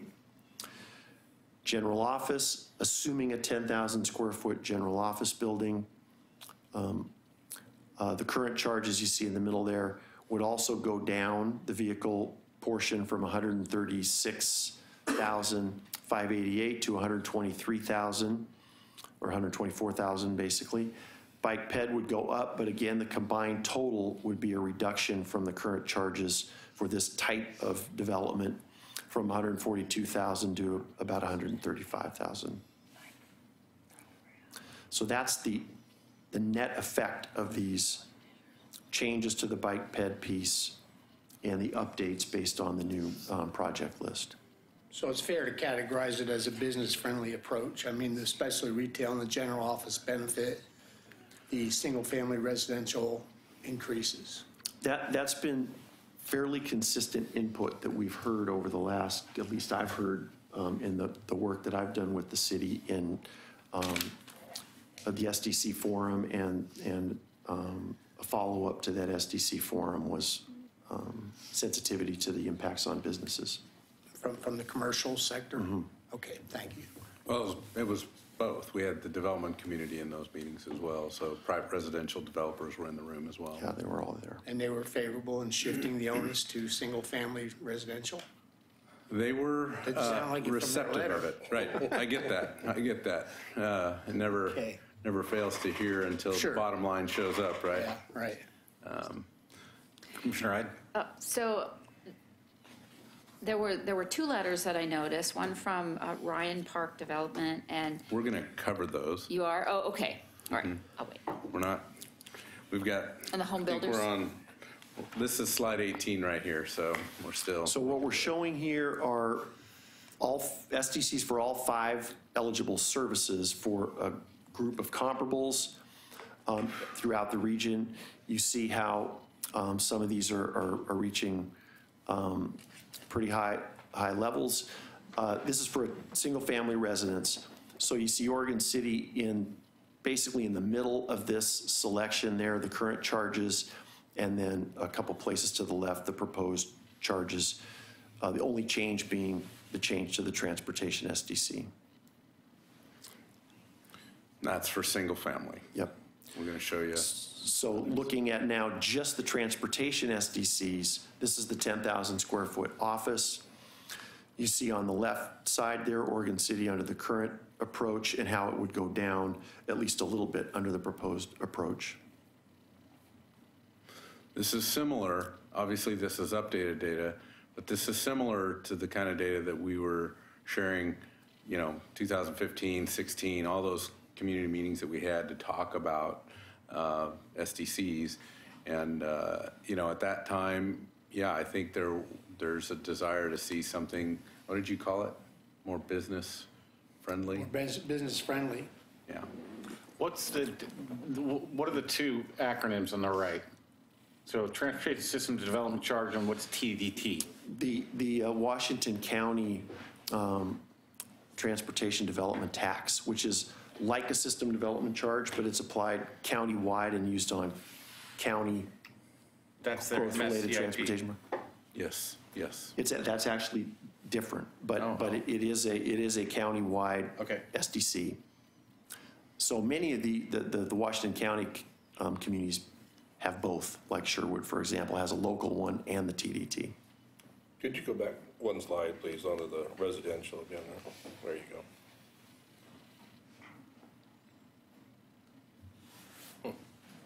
Okay, thanks. And of course, this is a snapshot of what we know now. Many of these folks are looking at SDCs right now or will be in 2018, and this list is always changing. talked about this one. Yep. So this is the same information for that 2,000 square foot specialty retail. You see Oregon City, again, current charges on the left there, and then going down slightly under the proposed approach.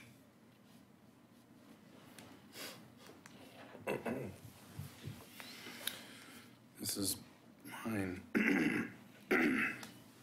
So just want to acknowledge a couple things. So in our 60-day notice, there was a table that we provided. We called it Exhibit 8.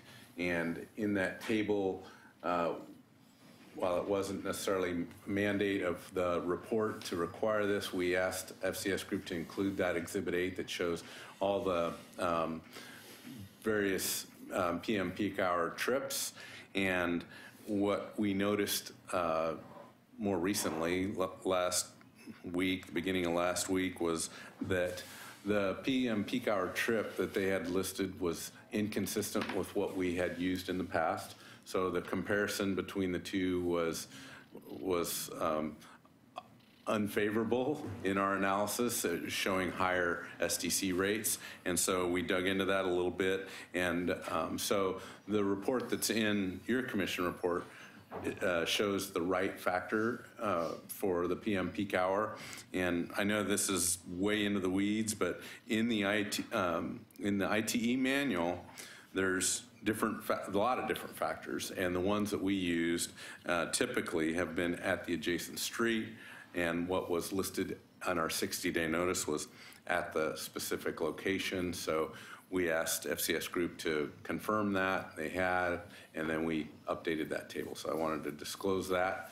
The other little piece that wasn't clear was we were making the change from the 7th edition to the 9th edition, and we made that adjustment as well.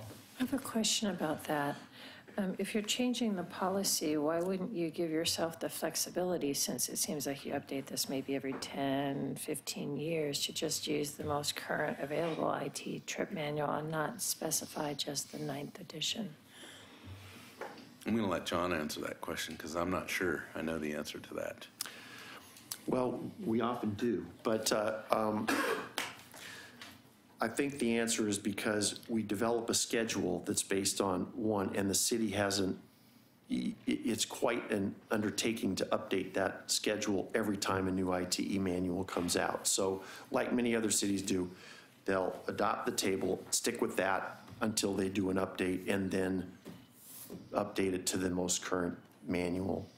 But there'll be several manual updates between now and the next SDC update, and so it's a headache, and they don't change that much from edition to edition. One of the things that we... but I don't know. I don't know the answer to your question, why that's not done. Okay, so moving on. All right.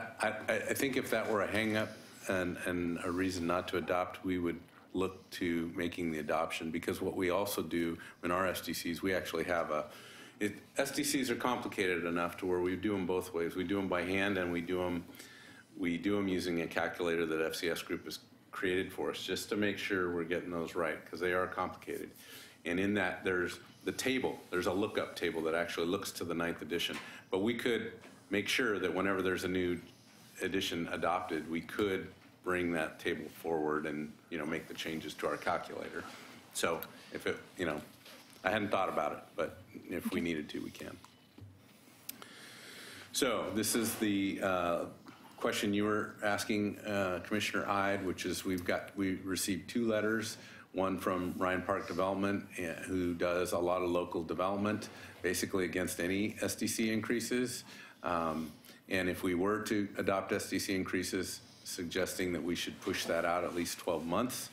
And then the home builders said, look, we think that should be pushed out to January 1, 2019 to give, any projects that are in the queue might be somehow budgeted to, account for that extra $1,600. So give them an extra year. And then the other piece that they really articulated in their letter was look, we don't like this subcategory for residential development. We think it should be a citywide cost. And so and because of that, they've had plenty of time to look at this issue, but they're asking for more time to consider that. Not a specific timeline, they didn't suggest, but they're asking for additional timeline. But from my perspective, I just want to give you some feedback a little bit on what I think we have done a lot to take a systematic and balanced approach to SDCs. We're trying to listen to the community that we hear from pretty regularly about the kinds of projects that they want. We listened a lot to the community forum that we had about SDCs and the idea that, man, residential development is going gangbusters right now. They're passing those SDCs through to the next buyer, and it's not a small increase to the residential development isn't going to kill residential development in Oregon City.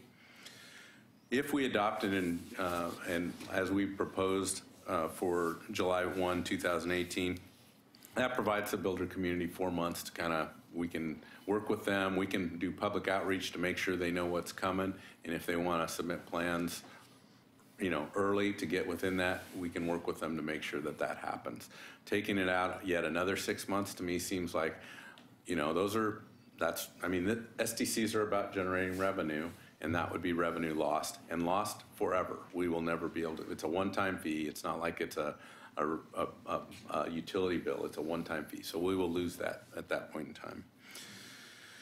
Again, it's important that we generate revenue because we've got a lot of project needs. Now, if we want to talk about that project list, that's another discussion, I guess, but we're proposing it based on the feedback that we've heard from the community, both through the TSP and everything since then. I think the other thing that the home builders suggested was that the subcategory breaking out bicycle for residential versus commercial was illegal. We're confident that it's not illegal. It's a fair way of doing it. It may be unique, but just the way the bike breakouts happen across the industry, I think our approach is very fair. At the end of the day, the difference that we're showing is $1,671 between what we're charging today. One thing that kind of struck me is in 2009, when we adopted the resolution initially, we went from $1,900 for a transportation SDC to $7,200 in a transportation SDC. That was controversial. It was controversial enough to where they asked that to be ramped up over a couple of years, which complicated the charge a little bit, but so both those ramp ups were more than what we're proposing in terms of a residential SDC increase. And we're also it adds another question to, would we ramp up the increase or do we also ramp up the decrease for the commercial, because they would see the benefit, which is really where we had heard from the feedback that we wanted to also kind of consider and work hard to get to. And I feel like we've done a good job with that. So again, remember the residential comparison. To me, it looked like we're still in the mix with the residential component. I get that it's high. There's housing shortages across every one of those agencies. And so, I want you to remember that. And yes, so with that, let me go back. Yes, we are asking for adoption of this resolution. It does change the SDC rates for across all development in Oregon City. Some of it will go down a little bit. Some of it, in the terms of a single-family residential, will go up. And again, I mentioned that reach-out process. If we adopt it effective July 1, we will go above and beyond with reaching out to the development community to make sure that they know that that's coming so that they can get a jump on that. And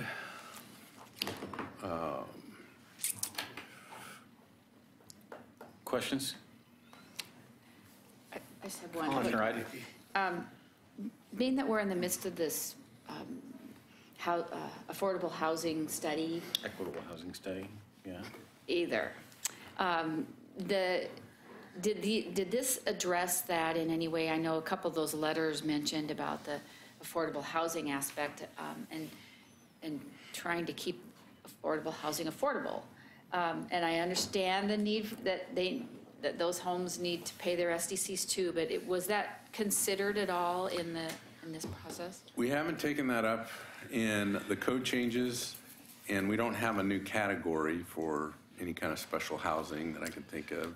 John, As rates, and we have to use rate-making principles in developing a system development charge, we have to take care not to be arbitrary in granting subsidies or discounts without there being a cost-based reason. Mm-hmm. And so unless you could show that they generate fewer trips, you wouldn't have that cost-based reason for a discount of some kind. Now, what many agencies do, and this is completely legal, is essentially buy down system development charges. They could do that for qualifying types of affordable housing developments with an external funding source. So you're not subsidizing it with other SDC payers, but you're funding those discounts from outside of the program. That retains the integrity of the SDC program. So that's an effective way to accomplish what you're trying to do. Mayor Holliday and City Commissioners, I have to kind of jump in too because I have to. So there are other economic factors that are much more substantially involved in what creates affordable housing. $1,000 SDC is this component. Yeah. What's really the factor there is folks moving in from other regions into our territory willing to pay a lot higher prices for houses. So I think that's a little bit of a smoke and mirrors argument. The other thing that I'd like to say is that I don't recall a single SDC increase wherein those letters weren't received from the same associations. The Home Builders Association has a full-time person whose responsibility is to write these letters in times of these, when we're making rate increases for SDCs.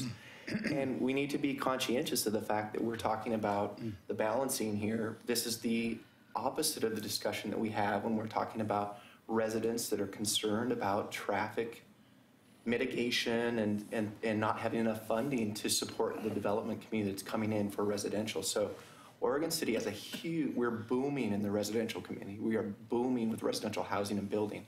The problem we were running into is on the commercial side, we had commercial companies come in and say, your SDCs are too high, we're not gonna build here. So we're forming a bedroom community, but we're not very inviting to the commercial side of it. So I just thought that would be important to make that case because I think that we were a little bit off track with some of that information. So you stay on the mic there. So why is it that, back in the day, I'm feeling like the guy that limited, rate increases at 3% a year. And part of the rationale for doing that was to prevent the body politic up here from spending 15 years not raising water rates or not raising those rates because they, didn't want to have to raise rates, and then all of a sudden you got to raise rates by, 40 or 50%. Why can't we just, instead of having to wait 10 or 12, 15 years to do this study again, why can't we have an incremental annual increase in our SDCs? You do that. Yeah, thank you, Mayor Holliday and Commissioner. So we do increase for inflation. And we're running into circumstances, no, you're fine, John, thank you. We're running into circumstances here where, as you know, what we're dealing with is cost of construction, asphalt, very expensive components to building transportation, and a huge influx into our community of residential houses, new community members that want to drive places. And we need to have the ability to be able to expand our roads to meet that need. So I do agree with you 100% about those inflationary costs, yep. Commissioner O'Donnell?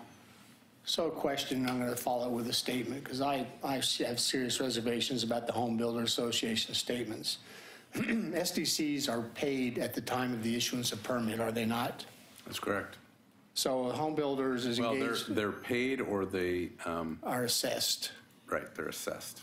So the builder becomes aware whether he's building a spec home to be just put on the market or he's building a custom. He's aware of that cost. If he's building a spec home, he knows what it is. He can integrate that into his final sales price. If he's building a custom, hopefully he hasn't left an open-ended bid, that he can talk to his customer and say, hey, these things are going up, I need to pass that along.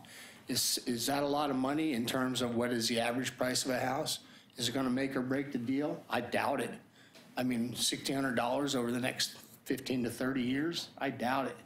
So, you know, I do have some issues with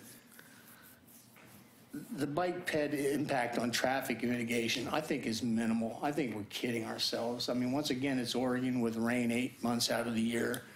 And quite honestly, I take issue with the Home Builders Association that says most bike ped trips are for commercial purposes, because I don't know a lot of people that jump on their bike or walk to the store to go shopping unless you live proximate to it. So I think my main problem with it, and maybe it's not for me to say, is the allocation between the vehicular and bikes and ped. And I know that's been studied, and I know everybody who attended these meetings. I got a friend that says if you went to the steakhouse and said, do you want mushrooms on that steak? You said, yeah, you'll take them until you find out they're not free. There's a cost associated with this, and I think I struggle with the allocation more than, I have no qualms about the increase in SDCs. I have no qualms about making it more business friendly. Business drives the other things in the community.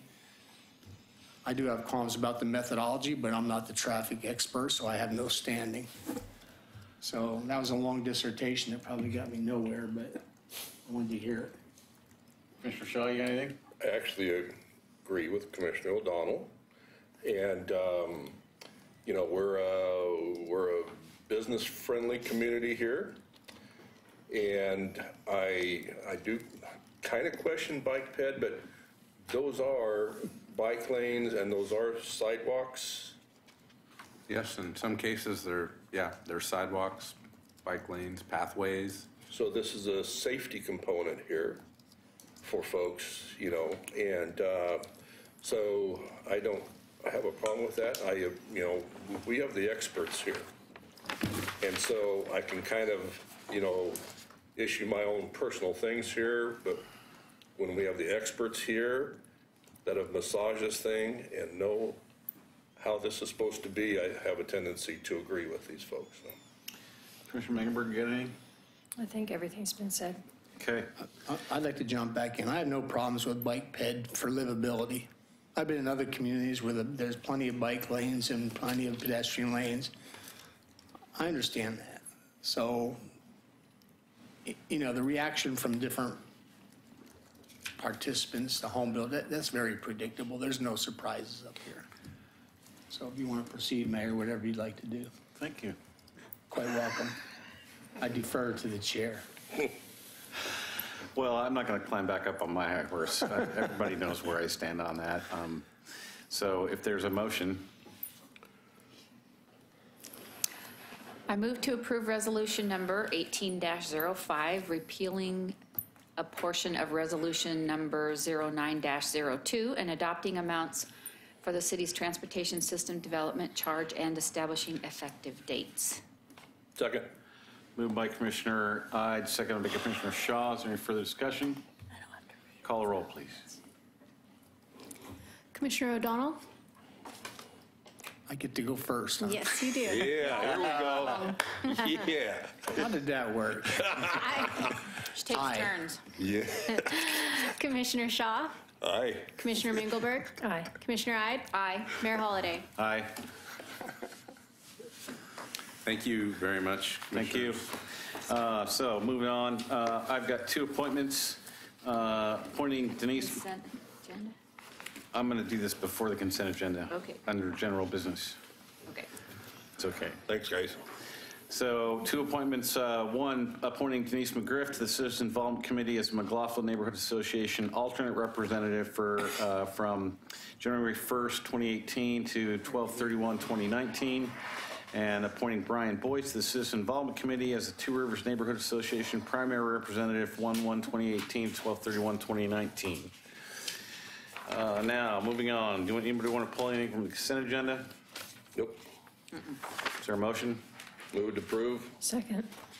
Call roll.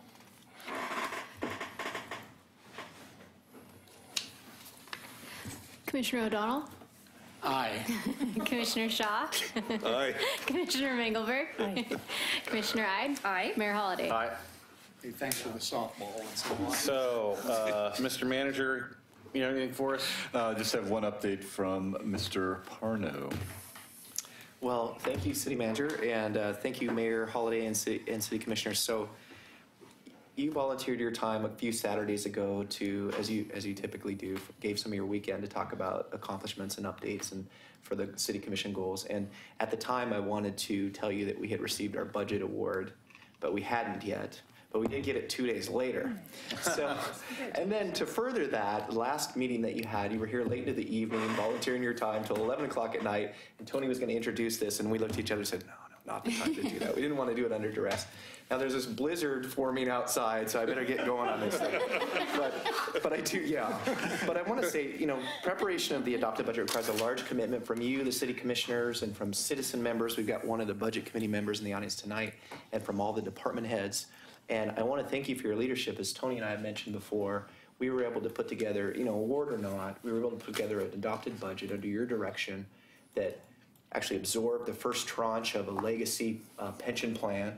We were able to maintain current service levels and add a homeless liaison officer, thank you, Chief Band, and make improvements to the community.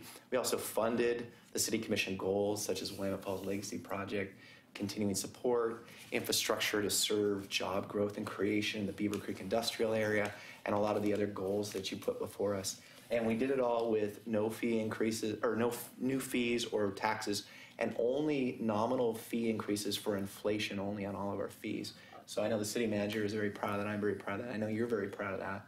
And I just want to thank you for your leadership in that area, supporting your citizens with services, improved services, and keeping fees reasonable. And that is really a tribute to your leadership. So great to have the award, but thank you for your good work on the budget as a whole. Thank you, Wyatt. Thank you. Thank you, Wyatt. That's all I have tonight. Okay. Mr. Shaw, you got anything for us? I do want to say that the daddy-daughter dance, my son and his daughter got to go to that, and it was a great event. It was better than last year, and so I wanted to pass that on to Mr. Lewis over there, who puts that on. And I think the only other thing is that I did attend the Friends of Public Works meeting the other night down at Renee's. Bunny was there. He wasn't even Okay, I gotta repeat this again. So, I did get to attend the Friends of the Public Works meeting the other night down at Renee's, and you heard me down the hall, anyways. So, fun of me. You said Bunny was there. You better repeat it one time. Yeah, I know. It wasn't as funny the second time. I know. All right, that's all I got.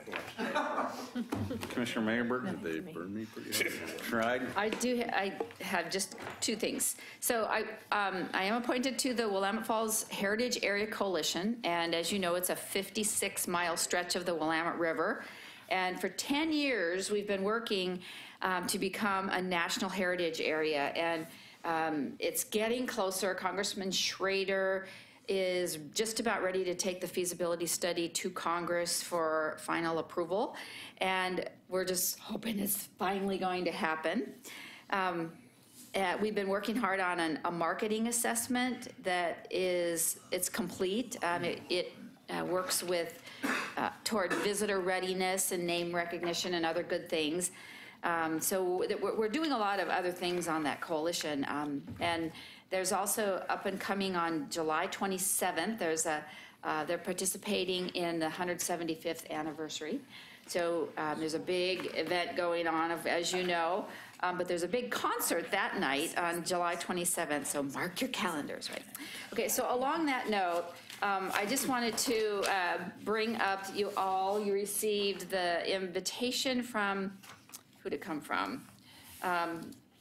For the resolution of support for the National Park System. And I just wanted to ask the commission, you got this in your emails, and I was just curious if you wanted to. It's already on the agenda. Oh. Well, I was bringing it up to see. So, okay. All right, well, great. When's that? That's up and coming? Next meeting. Excellent. Thank you. And let's see. Oh, and I was just wondering if we could have a report on the, the activity on this free on the outside, what's going on up on Jefferson Street. Roosevelt Street. Roosevelt, excuse me. The mayor said tonight there's been a lot going on, and I just kind of feel like I don't know what's going on. I mean, I trust that everything's going on, but if I think the answer is there's a lot of, we don't know what's going on yet. So.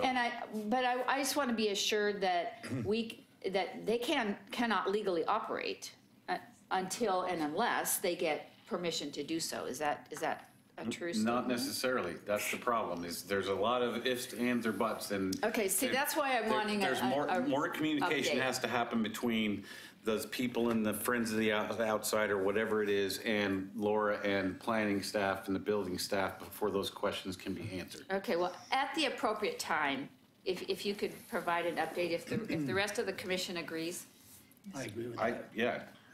Okay. Could I take one? So we've sent this to several of the residents this afternoon. This is from Laura Turway. You received this email because you have contacted the Planning Division regarding an active code enforcement complaint regarding a potential change in use on Roosevelt Street.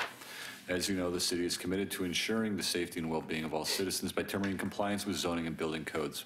We wanted to share feedback we received this afternoon regarding the proposed use of the site. We do not have follow-up questions. We do have follow-up questions, and the case is not closed. However, in the interest of maintaining transparency, we were granted permission to share the following, which is not typical during active investigations. We thank you for your patience as we continue our investigation. The following response was provided.